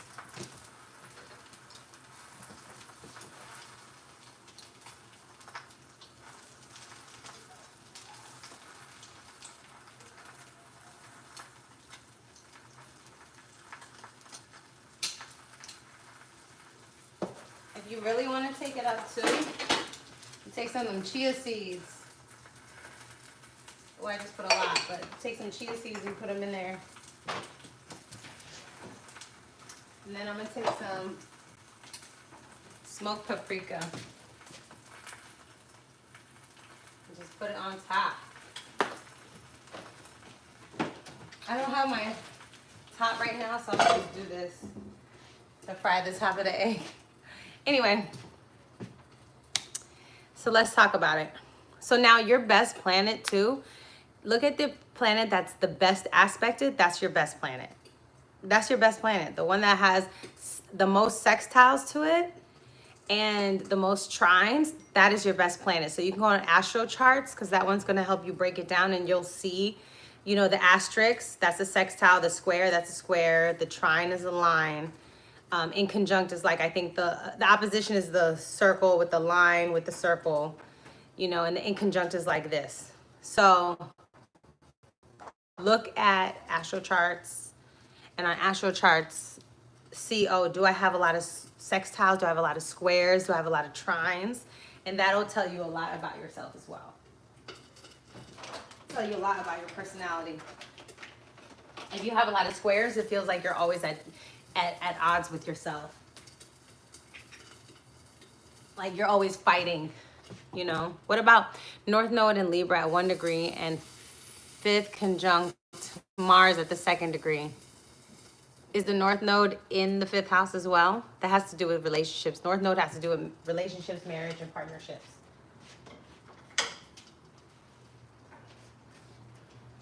That's what that has to do with. Usually people with North Node in Aries, they get married. Or one of their purposes in life is to have a very important partner, best friend, business relationship, or marriage. Whew. Did not mean to do that. So that's North Node in Libra. And you're going to look at the Venus placement for you to get a clarification on what your node wants from you. So if your Venus placement is an air sign, it wants you to connect, communicate, and collaborate. If your Venus is in a fire sign, it wants you to be about that action. If your Venus is in a water sign, it wants you to be emotionally available and nurturing and open and willing to water and grow. If it's in an earth sign, it wants you to be consistent, reliable, stable, mature. So that's like how it works. Yes, I'm gonna save it. 8:10. Do you like this live, guys? I'm just doing random lives until I start getting into my flow. Chiron and Virgo in the 4th can denote a lot of health issues, especially in the family. That one could be really hard. And health is going to be a big topic. Mental health, physical health, spiritual health, like literally just health and education, time management, and energy management are just going to be huge conversations, and a lot of people can end up in hospitals. You can have a lot of healers in your family, and you can have a lot of people who are sick in your family. You can have both. You know what I'm saying? Thank you. Oh, if your North Node is in your partner's 7th house and vice versa, you guys might feel like you want to get married. There's an asteroid called Union. Groom, child.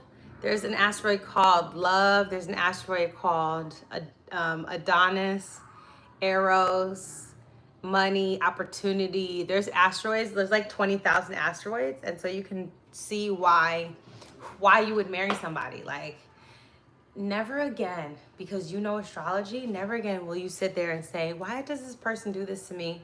Why are we like this? Or why did he or she not take me seriously? Why did this job not want me? Or you'll never question yourself again. You will just look at the chart and be like, oh, Mars squares, we're going in different directions. Straight up, just like that. We're going in different directions. Mars square. You know? Sun square is okay. We just have a difference of how we see life. You can have a lot of other aspects in common for the sun square not to really mean anything. But Mars square, oh, we going in different directions. We approach life differently. The approach is different. The gas is different in the car. With that, you know, Venus square, we don't appreciate the same things. We don't love the same. We don't support the same. We don't make money the same. We don't have the same kind of relationship needs. We don't compromise the same. Look at my bagel. I'm not doing nothing. I'm just putting an egg on it. Egg with chia seed and some seasonings. 2 eggs. Keep it simple. That's it. Mars conjunct Venus, square Jupiter. Broken promises. Disappointing sexual experiences. Expecting too much, receiving little. Because Jupiter squares is just like about tempering your expectations.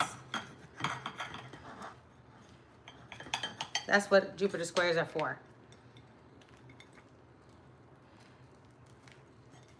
You said, hold on, what? You said, wait, hold on. Chiron and the moon in the 4th and Leo disappointing childhood. Yeah. Something was disappointing. The father was disappointing. The mother, the women were always, this could denote cheating. This could denote, because the moon in Leo is about women who want to be leaders, but Chiron hurts their leadership and it wounds them. The moon is their emotions. So this is wounded women, wounded females. And this could also denote, depending on where the sun is and how it's aspecting the moon, the men in the family as well. But it has a lot to do with certain women's hopes and dreams in the family not being realized, or not even as small as them not being able to participate in their hobbies, you know, and what makes them happy, or having a tough motherhood. But your parents are not going to tell you everything.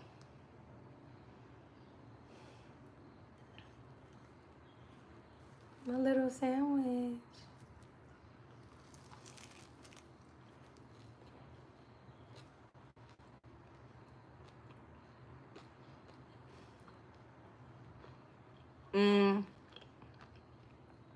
I don't know why you don't have any Jupiter aspects. You have to look at your whole chart.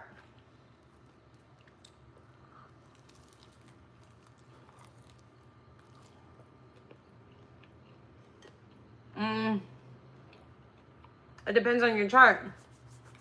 If you have Jupiter aspecting Saturn, then yes. Or Jupiter in like Capricorn or Aquarius, then yes. Jupiter retrograde in Virgo on the 6th.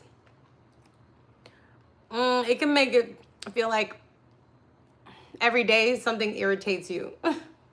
You get irritated daily.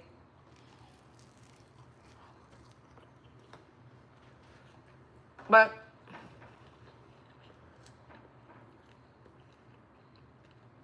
just don't expect too much. Don't expect the day to be perfect. Don't expect the relationships with your coworkers to be perfect. Like, just because Jupiter does not like being in Virgo, and then it's retrograde, so it's like double bullshit.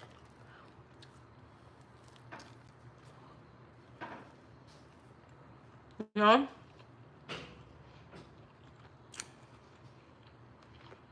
Jupiter Aquarius, 9th house. Blessed to go on trips with friends.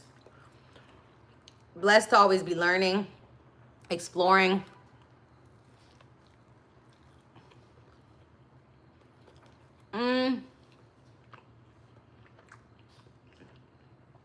Retrograde just means you're a genius. You don't work like everybody else, so don't expect your life to look like everybody else's. And get used to a lot of redos. Pluto retrograde does matter. It just depends on how close it is to your personal planets. That's going to matter more.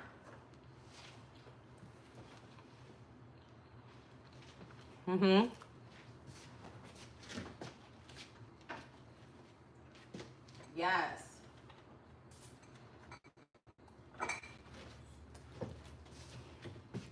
Virgo, 10th house. Mercury, 11th house. You know, Virgo 10th house is a very interesting placement, child. You guys can't fuck up much when it comes to your career, so just remember that. Always be tailored. Have a nice, clean look. Mercury in the 11th house, use your network.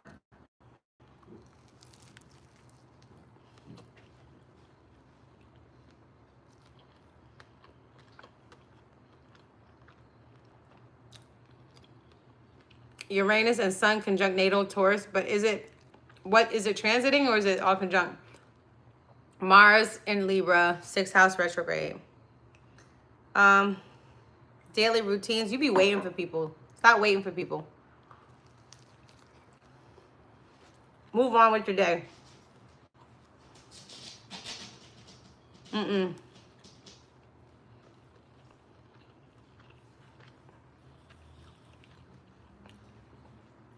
It's okay if you don't have first or second house placement. It's okay. You have other things going on.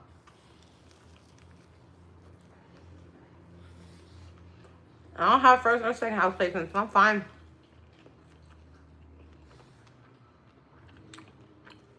Taurus rising, Venus, 12th house, spiritual life.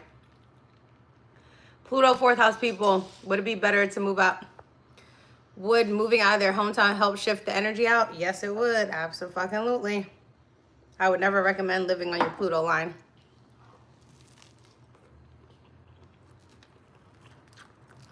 There's always gonna be some shit.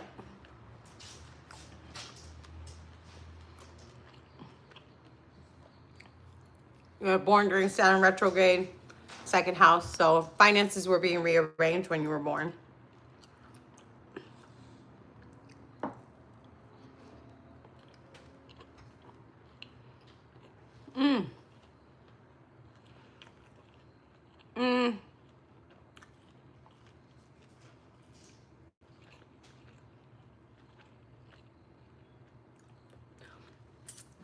You have a lot of squares in your chart. You can't win every battle. You're very competitive.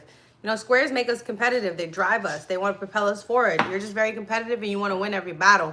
Once you start not seeing life as a battle, and once you just start seeing life as a journey, you'll be fine and you'll let that shit go. And the tensions will, you know, you won't be as tense, but you take a lot of things personal with this placement. You know what I'm saying? You think like, oh, this person's against me and I have enemies, and I'm not saying you don't, but I'm saying the less you tell yourself that, And the more you say, oh, these are challenges and I'm willing to take it on, the less is going to be problematic in your life. So Venus square Neptune is delusions and relationships. And so therefore you have a lot of disappointments when it comes to your relationships, because you put that person on a pedestal and you give them too much motherfucking leeway. And you can't be doing that shit. People are grown. They either gonna treat you right or they're not. You know what I'm saying? And yeah, there's a little bit of like personality things about how we show up day to day that are different, of course, and that are gonna naturally clash, because if I'm a morning person, you're a night person, that naturally clashes. But it's not about that, because it's not intentional.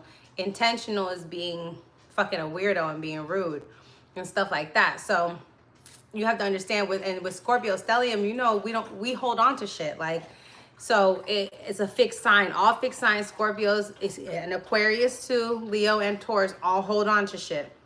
Aquarius hold on to it for the future. So don't play. Okay? Y'all hold on to that shit. Y'all remember that shit. Be like, all right, I'll remember that shit in the future type shit. And so, but the thing with Scorpio is the power with being a Scorpio is that you can transform that energy. You can transform how that makes you feel and how it shows up and how you react to it. And the power and the empowerment comes from realizing that, oh, I'm not here to win every battle, and I'm not here to always play a fucking game. I'm here to live my life. I'm here to be passionate. I'm here to be motivated and moved by the things that are going to transform me into something bigger, because the next sign is Sagittarius, and, you know, give me a bigger perspective on life and blah, blah, blah. So once you start changing your mind about shit, about how this shit should go, and stop taking it personally, because Scorpio, yes, we are the psychologists. We are the sign of protection. We're the shaman, we're the alchemist, so we are the magician in people's lives. And so people come to us when they require magic and when they're in a crisis. But the thing is, we, especially when we're young, we're taught to trauma bond. We're taught to watch everybody's move and to anticipate pain. That's why we make such great detectives, researchers, doctors, lawyers, even like people who fight for people. Because remember, we're a Mars ruled sign. So, and it's in water, but Mars in water, that's like fire in a water area, you know? So think like Charlemander, the fucking Pokemon inside, taking a dip inside the pool. So you have to understand, as a Scorpio, your job is to transform things. It's not to hold on, it's to surrender to the art of transformation, to surrender what you cannot control and won't control and don't want to fucking control. Because why would you want to control anything or anyone if they don't want to be around you, or if they don't want to respect you, if they don't want to interact with you, if they don't want to, whatever, fill in the blank, whatever your line of contention is and your line of bull, like, y'all fucking with me, who gives a fuck? Feel your emotions. I'm not saying don't feel your emotions, because with relationships comes, you know, expectations, and then expectations lead sometimes to disappointments, and they lead to feelings of neglect and abandonment because you expected something different, because one, you relate to people because, oh, we're both women, so we should have the same mindset. But then you find out, like, it doesn't matter that we both have titties. We were both raised completely differently, so we're not going to have the same values and the same outlook on life. What's more accurate, Western or sidereal? Depends on the astrologer, honey. A good astrologer, baby, can read you down. They either know or they don't. They can use any system. I just be telling y'all, telling me which system. But I think my Saturn the first has helped me work with that nowadays, but in the past, it's actually made me hesitant. Few squares to Mars, and that's fine, because most, and especially and you're a black man too, you're told not to be aggressive and like, don't do this or you'll be attacked or conflict will find you and da-da-da. And Saturn in the first house is telling you to be demure. It's telling you to be respectful. That's the word you've always heard. Be respectful, and that's going to get you out of shit. And it has, but then it also hasn't, because some people are just fucking disrespectful. And then you realize people are heathens, right? Because Saturn is also the story of Saturn and Uranus, right? The father, son, the killing and all that stuff, the mythology behind it. So we're going to do that too. I want to do deep dives into the mythology so you can understand why the planets show up as they show up. But with Saturn in the first house and you have all these squares, I would highly recommend you to weight train. Baby, because if you get in your weight training era, baby, the amount of discipline, and you need to find a sport that you got to be disciplined in. Something that's going to be Saturnian, something with a system. And you're building something. So you're building, if your Saturn is in air, you're building speed. Or like in fire too, speed. Like both of those are speed and breath work. Okay? If you have Saturn in water or earth, it's like endurance and stamina. You hear what I'm saying? Y'all feel me? Do any other astrologers break it down like I'm breaking it down? Let me know. I'm trying to give y'all solutions to shit. Not just say shit. Lessons with afflictions of Neptune, X, Venus in the 8th house. Listen, Neptune is where we're all stupid. Okay? We all stupid wherever our Neptune placement is. All of us paint a picture. All of us. That's where we see the God in people. Okay? Is the Neptune placement. That's where we see the God in people. Okay, appreciate you. That is where we see the God in people. We all are done with our Neptune. Well, Neptune in the first house is iconic. That's like JFK, I think, Marilyn Monroe. But you can become the victim. A victim to your own narrative, a victim to other people's narratives. People can project their disappointments and losses and neglect and feelings of confusion onto you. Neptune in the first house is great at being a chameleon, though. You guys are so great at changing and shifting and like contorting yourself to whatever the circumstances and whatever the room is calling for. But at the same time, Neptune in the first house does represent self-enslavement or some type of confinement at some time and isolation, a period of isolation in your life. And Neptune also can represent lostness, confusion, you know, so that can then matriculate into leaving your family behind, you know, becoming without a home and things like that. But it also can become a person who's a magician, a spiritualist, an actor, a musician, a singer, like literally like the dopest person that you don't know, that you see all the time, but you don't know. Like you're the type of person people see you, but they don't know you. Because you won't let them know you. You like to be mysterious. You like to be mysterious with Neptune in the first house. You change your identity. You could change your name with this placement. You know?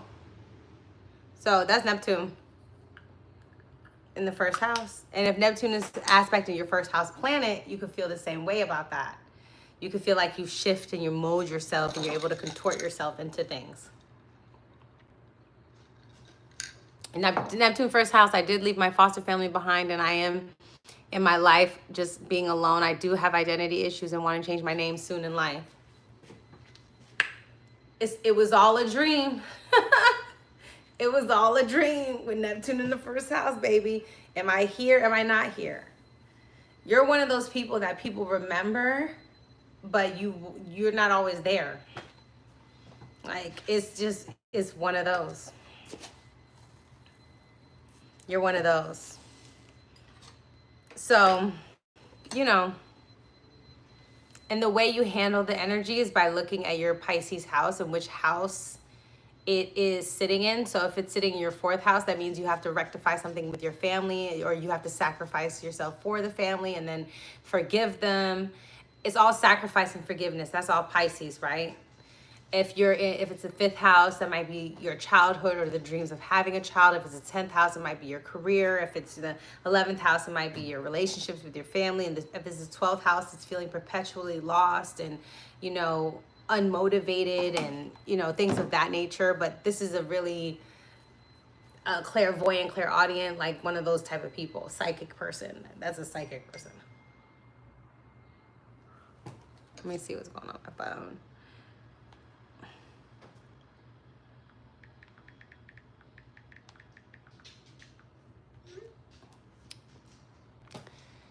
Okay, what do you want to know? Do you guys know about synastry charts, composite charts, progressive charts? Do you know about electoral charts, election charts? Do you know about solar arc charts? Do you guys know about your health chart? Do you know how to,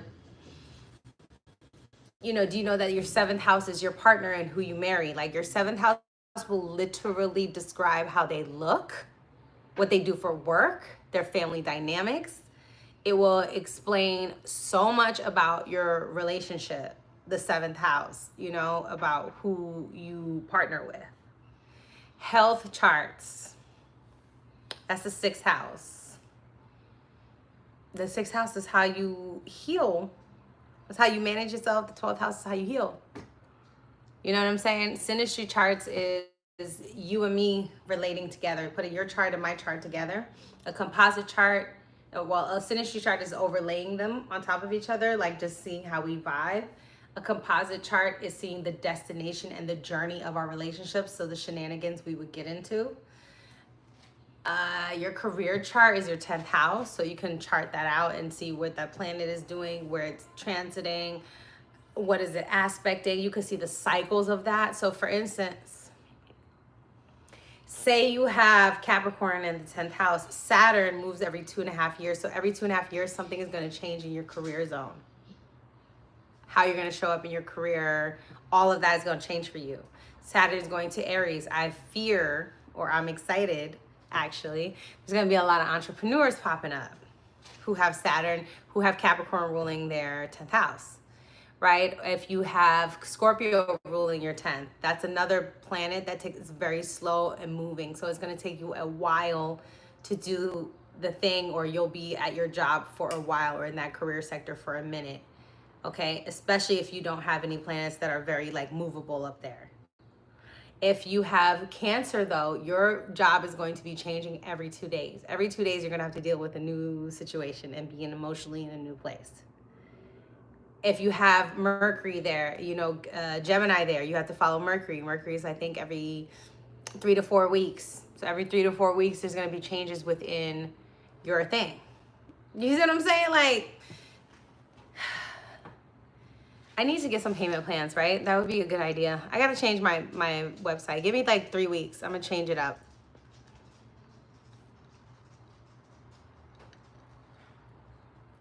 Give me like 3 weeks. Give me like 3 weeks. Change it up.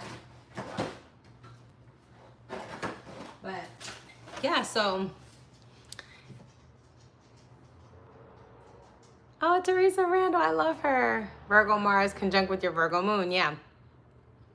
Lilith in your 10th. Honey, don't try to be liked when it comes to your public reputation. Lean into Lilith. Be the person who kind of calls things out, is honest, stands on your 10 motherfucking toes. The more you do that, the more you'll be respected, especially if it's a sextile. Like if it's sextile to Mercury, you can do this through writing and teaching. If it's sextile Venus, you can do this through your interpersonal relationships, or infusing love and love languages into that. If it's sextile Saturn, you can talk about how timing and age and discipline and all of that. But if it's square stuff, just expect repercussions. But you still have to lean into the Lilith energy, because either way, they're going to see you as Lilith. Like, they're going to see you as a fucking problem. Period. You can't help it. That's your chart. They're going to sexualize you. They're going to try to take over you. You know what I'm saying? Shit like that. It's like, the fuck? Why are you touching me? Why are you looking at me like that? Why are you trying to... Because Lilith was Adam's first wife. She was the OG. She wasn't Eve. Lilith is in Scorpio right now too. Transiting. Hi. What else are we talking about? Uranus, Jupiter in the first house. Very funny personality, off the cuff. Sometimes cold, sometimes warm, sometimes funny, sometimes rude, sometimes inclusive, sometimes excluded. Like, it depends on your mood. It really just depends. It depends on if you feel like going on the adventure. But you're very like no one else. Whenever you're in a space, you're extremely unique, original, one of a kind, like the only motherfuckers, and that can either irritate people or motivate people to be fully themselves. But you're a rebel, like you're a rebel with wisdom. You know what I'm saying? You're a rebel with a cause. That's really what it is with this. You're for sure a rebel with a cause with that, because with Jupiter, it's all about going on the adventure. It's about justice as well. Jupiter is a very justice-based sign. Okay, hold on. Let me take a break, because y'all running me down. 120 minutes, 2 hours of nonstop talking. Do you know any resources that don't have Eurocentric partner for 7th house? Yeah, of course. I mean, it's the same thing. You can think about their style or their attitude or their characteristics. If you have Virgo in the 7th house, most likely you'll have somebody that really does care about their appearance and their workflow. Virgos love to be clean and hygienic. Okay? Yeah, if you have Uranus with the moon, don't expect to be in. I just noticed that about my chart the other day. I was like, Uranus is trying my moon. Wait, is it? No, I have a different trine. But Uranus is aspecting something on, no, Uranus is not trying my moon, in conjunct my moon. I move all the fucking time. Uranus is conjunct my moon. But when Malcolm, my fiance, that's what I was gonna say, his moon is trying my Uranus. So that also denotes to us having a blended family, because I'm a stepmom. You know what I'm saying? So it's, if you have Uranus on your moon, this denotes blended families. Step half siblings, step kids, step parents, step this, step that. And the 11th house as well. Moon in the 11th house denotes that. Cancer ruling the 11th house, Sun in the 11th house. This is blended families, because the 11th house is a larger community. And if you have any planets in there, you're very much, it's blended. You come from blended situations, and you come from different walks of life coming together. And that's what gives you the community mindset, okay? I'm gonna take a break. Starts talking immediately. I know. I'm so obsessed. I can't. Oh yeah, I'm engaged. Ooh, it's an infinity ring with my birthstone. Ah, love that for me. I told him, I said, I want something unique. Don't just give me what everybody else got, because I don't like that. Don't give me a copy and paste. So he really, and he does not care about astrology whatsoever. He does not give a fuck. But he cares because I care, and he cares because I know he knows it helps people. You know what I'm saying? But yeah, he's a Cancer, y'all. And let me talk about synastry. I have Cancer rising at 12 degrees. His Cancer sun is at 11 degrees. And he has a Venus in Cancer at 17 degrees. And that is in my 1st house as well. So the other one is still in my 12th house, like right there. So that's why it feels like a spiritual connection. But his Venus is in the 1st house for me. So he wants to give me all his money. He wants to give me all his love. He wants to value me. He wants to nurture me and love on me and make me his family, because Cancer is that. And he wants to make me a part of his family. And I'm a Cancer rising. So those things are, to me, personally important. Not publicly important, but it's personally important to me. For me, Novi, to feel like I'm connected and part of a sac, like a womb, a safe space, and things like that. So he has Cancer placements. He's a Virgo rising. He has Leo fire placements. He has What else does he have? See, like, I know his chart, but like, I don't know chart. But yes, risings do matter. So a couple that looks good together have complementary risings. I'm Cancer rising, he's Virgo rising. I'm water, he's earth. We look good together. If you have uncomplimentary risings, you're gonna be the weird looking couple. You're gonna be the weird looking couple, like, what? Like an Aquarius rising with a Virgo rising, people are gonna be like, how y'all go together? But there's other things that are in your chart that connect you. It might be your moon sign, your Mars, your Venus, your Pluto, your north nodes, your south nodes. There might be like other synastry charts, synastry aspects. But with that, it's, you see what I'm saying? Because the rising sign is literally your physical body. So I'm the moon. My face is very glowy all the time. I have a very round face, full cheeks, very big, expressive eyes. You know what I'm saying? Stuff like that. Earth risings are more cut.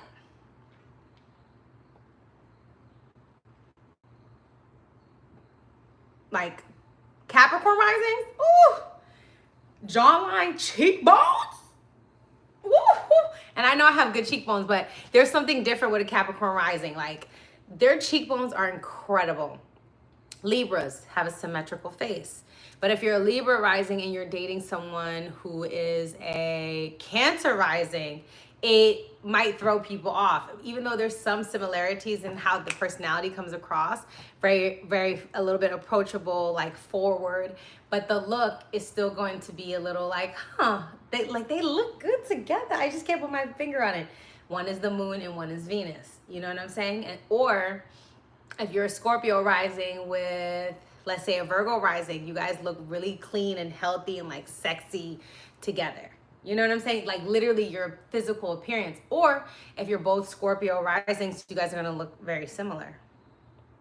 Those are the couples that like have Aquarius, like placements in the first house and want somebody to look like them, especially Venus in the first house.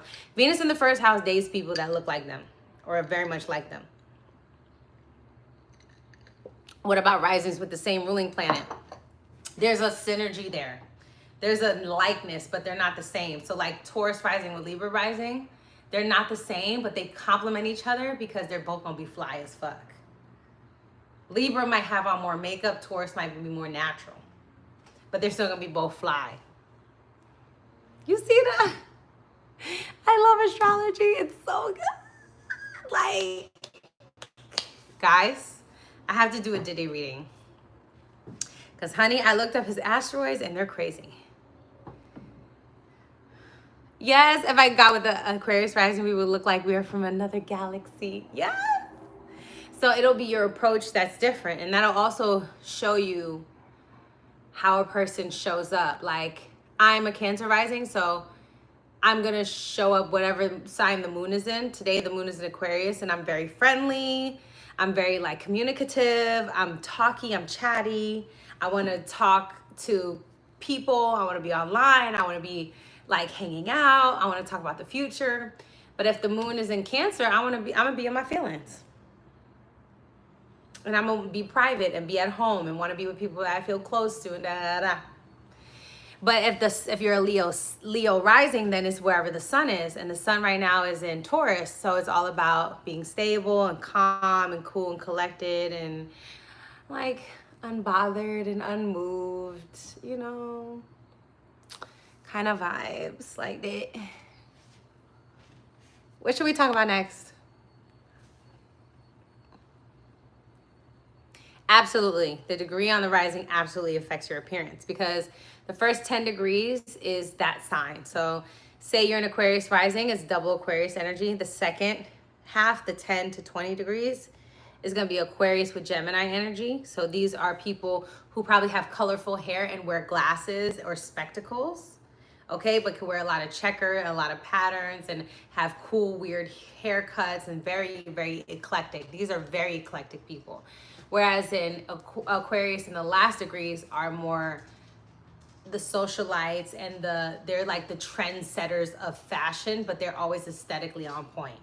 So yes, because there's a sub-ruling planet for every 10 degrees. It's like if you were playing a video game and it had three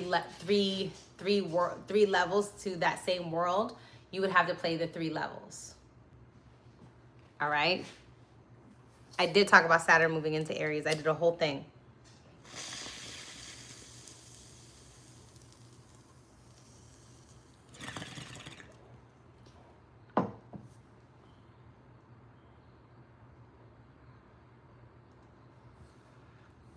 So you can tell if your parents got along just by your moon and your sun sign. You can tell that. If your moon and sun are square, they didn't get along, most likely. I went to South Africa. Did a movie out there. Yes, Jay, we taking a puff at the same time. So your north node is at 29 degrees. No, you shouldn't be worried. You should just be ready for whatever, though. That 29 degrees is gonna be like, it is always gonna be somebody else who fucking started the shit.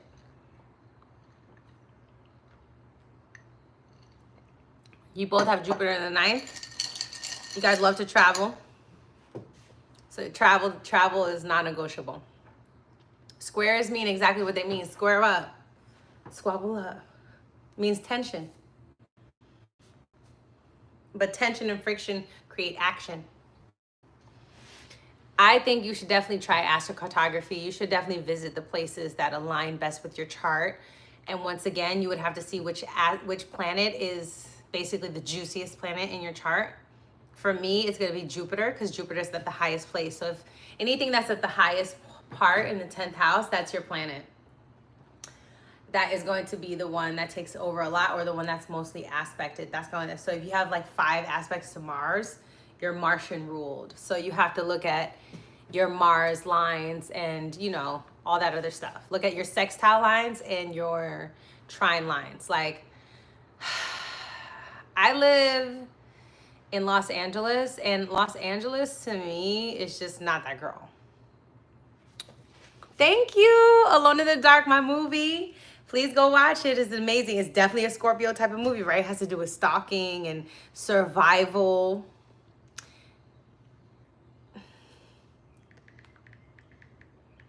Let me look up Los Angeles natal chart.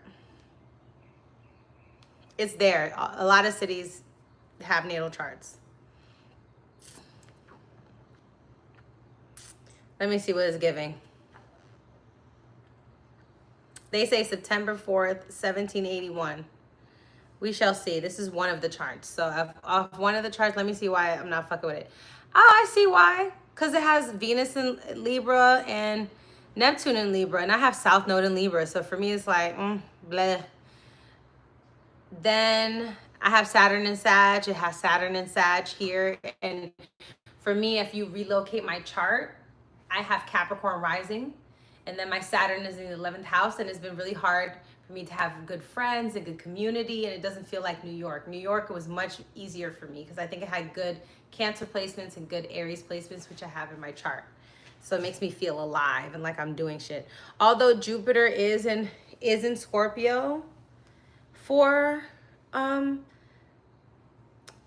Los Angeles. Jupiter's in Scorpio, so it has protected me, and I have gotten unexpected blessings. Mercury is in Leo. That makes sense. This is a town that's built on the media being about entertainment and movies and sports and things like that. So Mercury is there. A lot of famous people live here in the neighborhood. That makes sense. The Virgo, they have a Virgo sun here, apparently, and a moon in Aries, but Lilith in Aries. And Lilith is right, that's what it is. Lilith is right next to my North Node. That's why I'm like, ugh. I'm like, whatever. And it's true. I have also, it's also a Mars and Capricorn out here. So, and that's in my 7th house of irritating me. So it's, if you just look at the places and their natal charts, you're going to see how it's going to impact you and what you think about it, you know? North Node in the 10th house is all about your career. All about your career. This website was Astro Theme. See, it says Hollywood. And then I just scrolled down and here's the chart. So this really does help select where you could be living. You can also look up zodiac signs in ChatGPT according to your, your north node perhaps, right? But you can just say, I'm going to tell this. Can you list me all the zodiac signs and cities that go with the zodiac signs?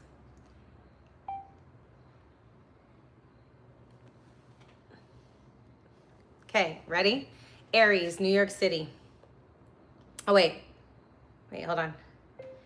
This is great. Can you give me more options?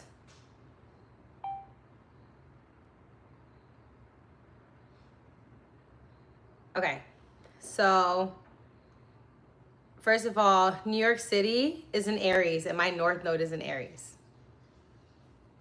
I got my start out there. I started my commercials out there. I always had a job. I started my modeling career out there. I started my acting career out there. I got my college degree out there. I fell in love out there. I like when I go to New York, me and New York are like this. Like, that's my girl. So Aries is New York, and I know it's also Germany too. And I was, this is not for rising signs. I just put it for signs, period. And I was born in Germany, and I know Aries rules Germany. So that's definitely one, right? No, there's multiple cities for multiple things, but I've seen New York City and Aries all the time. So I would do this New York natal chart, right? I was just going to say something about Atlanta, but I'm going to wait a second.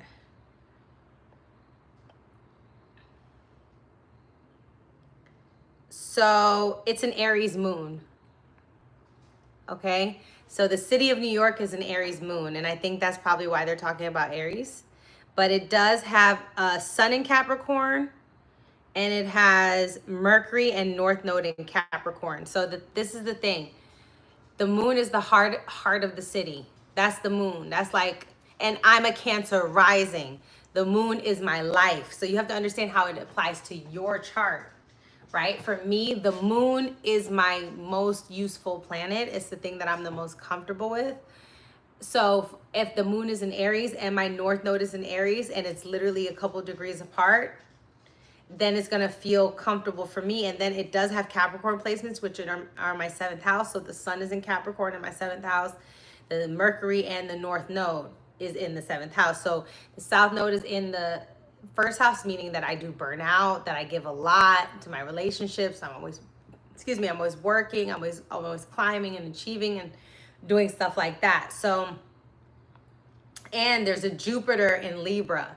So the South Node and Jupiter are together for me. So this city was a blessing to me in lifetimes before. And that's why I feel comfortable in this city. It's so crazy to look at it, right? And I put in Paris natal chart. I fucking love Paris. I don't care what nobody says. You can do the same thing with your chart, especially if you know your placements and you know how it is. So Paris is also a moon in Aries, which is crazy. Like, there's all this Aries stuff. Okay, but it has Lilith in Aries as well.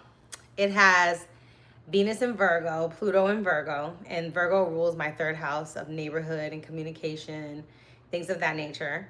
And it has Saturn and Sag. I have that natally, so I feel comfortable with that energy. And it has Jupiter and Neptune in Scorpio. So it feels like a dream place to me, but it would drain my resources, okay? That's just the truth, because my Venus is there and my Pluto is there. So all those planets together can cause mayhem and chaos. The North Node is in Libra and the South Node is in Aries. So I probably lived there in different lifetimes before. And that's why I love the city and I'm so comfortable with it and blah, blah, blah, blah. But it's definitely a city of the past. So it's not somewhere I should live for a long time or be for a long time, because it's not going to be what I want it to be. Yo, so crazy looking at this shit. Listen, I hope this is making sense. Does it depend on how your ruler is aspected? Of course. But my moon is well aspected. Like, I have very good shit on my moon and bad shit, but I have good shit too. And my North Node is aspected. aspected pretty well. Astro charts, AstroSeek, and Astro.com. Time passages for the app. I love time passages. It's so good. I'm drinking my sorrow and my tequila. So it's, you can, you know, look it up. My website is astrologywithnovi.com. You guys can ask me some more questions, and I'm gonna hop off in like about 10 minutes.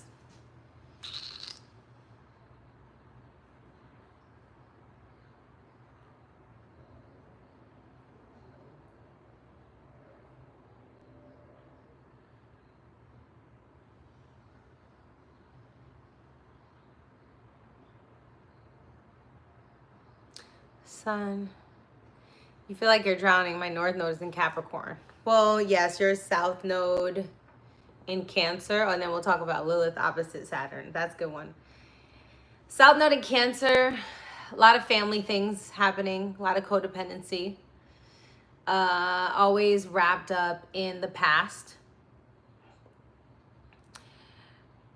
Women are a big topic for you.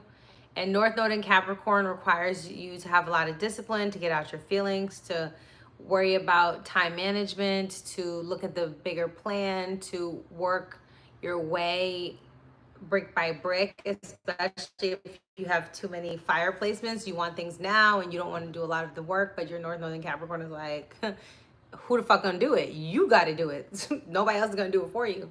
So that's why that stuff squaring, sun, moon, rising squaring is like, you don't even want to do it emotionally, mentally, physically. Like, you don't even want to be involved in the process of moving forward, but you're really the one that's in charge. So the way that you move forward in your real life is by giving your destiny and your purpose and where you have to go about a couple hours every day, 2 or 3 days, right? If it's discipline and you have Saturn in the 3rd house, then it's journaling and doing that for about 45 minutes a day, right? 15 minutes in the morning, 30 minutes at night, journaling after you've experienced your day, or vice versa.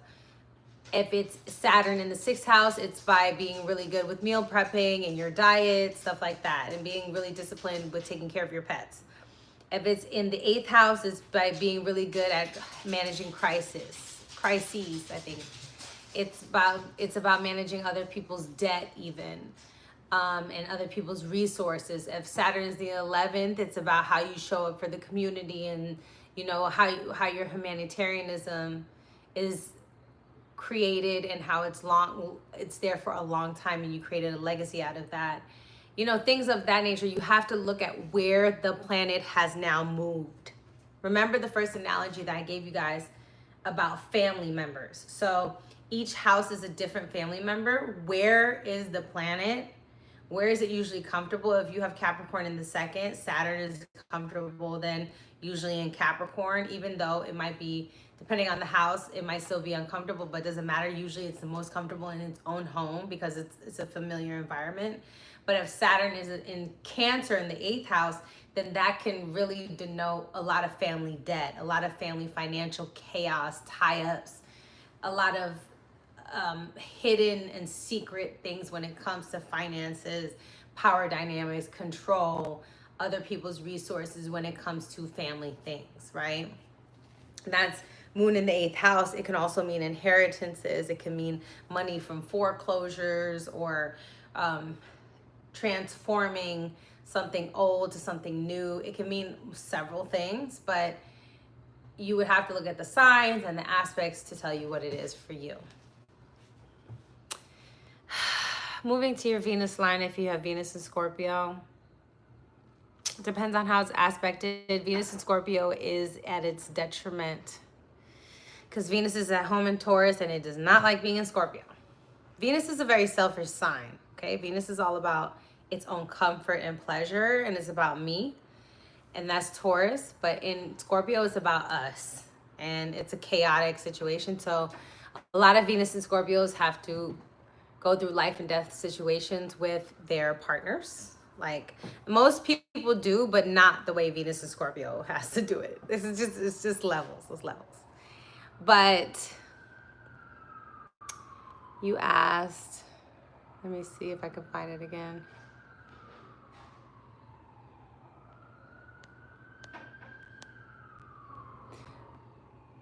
How did I lose it?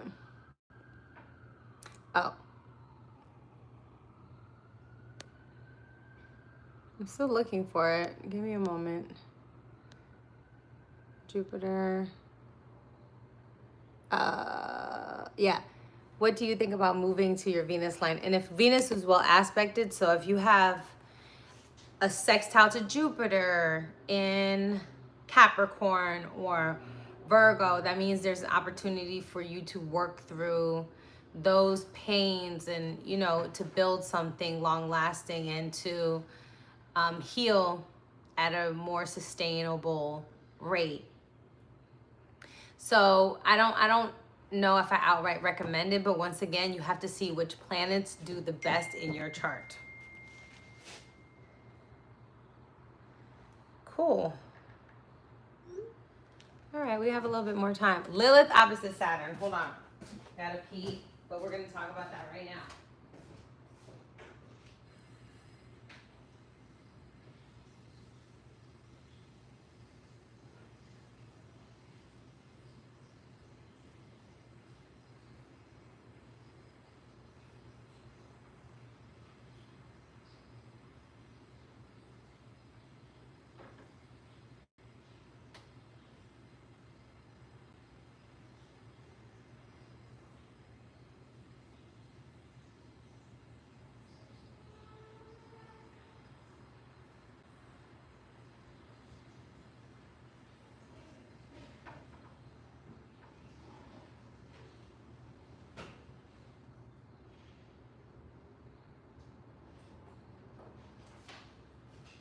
So Lilith opposite Saturn. Okay. So that one is kind of tough. That one's kind of tough. Lilith opposite Saturn. So let's think about Lilith. Remember, she's the rejected wife of Adam. Right? It's where you repress yourself and hold yourself back, and where you're villainized and used as an outcast, where you're scapegoated. It's really like a painful situation unless you have good aspects to Lilith, so then you're okay with doing that, like you don't give a fuck about being that girl. But Lilith opposite Saturn means you're at battling. Okay, remember, an opposition is Libra energy, and Libra energy is about negotiation. It's also the only sign that is not ruled by a human or an animal. It is an inanimate object. So it's not about nobody's fucking feelings. It's about the facts and what it is. Is this fair? Is it not fair? Does this make sense? Does the weight measure up? So Lilith opposite Saturn is a person who might go up against the government. Okay? Lilith is not the shadow, in my opinion. Remember, a lot of this stuff is written by men too. Lilith was Adam's first wife. She wanted what she wanted. That does not make her the shadow. It makes her way more powerful than that. Lilith is a very powerful placement. It's, I think, a placement of rage. It's a placement of unapologeticness. It's a placement of rawness. It's a placement of, it's the place where, you know what, if you're gonna villainize me, then just fucking villainize me. It's the place where everybody's like, it is what it is. You know, at the end in your life, you're just like, this is the thing that people always come at me for. Some people appreciate it, some people don't, but Lilith opposite Saturn is not trusting the government, not trusting your authority figures, having issues with elders in your family, having issues with employment, sustainable long-term employment, having issues with timing, not honoring the time, and being villainized for these things. So you could be a stickler for time, depending on where your other planets are, or you could be a person who's always late. It depends. If you have Pisces placements, you're always late. You see what I'm saying? Like, if you have water placements, you're like, huh. If you have earth placements, you try to get your money. So you're going to be on time. It's just a difference, like, because people want different things at different times. Okay? Everyone has a Lilith placement. Everybody has somewhere where they would wild out and they would be badass and they would, you know, like, oh yeah, please, fuck with me. Please, fuck with me. Is the list on the first page of your website? What's going on there? Just look through the website. You'll figure it out. Anyway, I'm hopping off. I hope you guys had a good time hanging out with me. Made my little bagel sandwich. It was very delicious. Later on for dinner, I'm making tuna. I'm going to soak it now. And I'm going to put away my groceries. I hope you enjoyed. I'll talk to you guys soon, okay? Thank you for stopping by.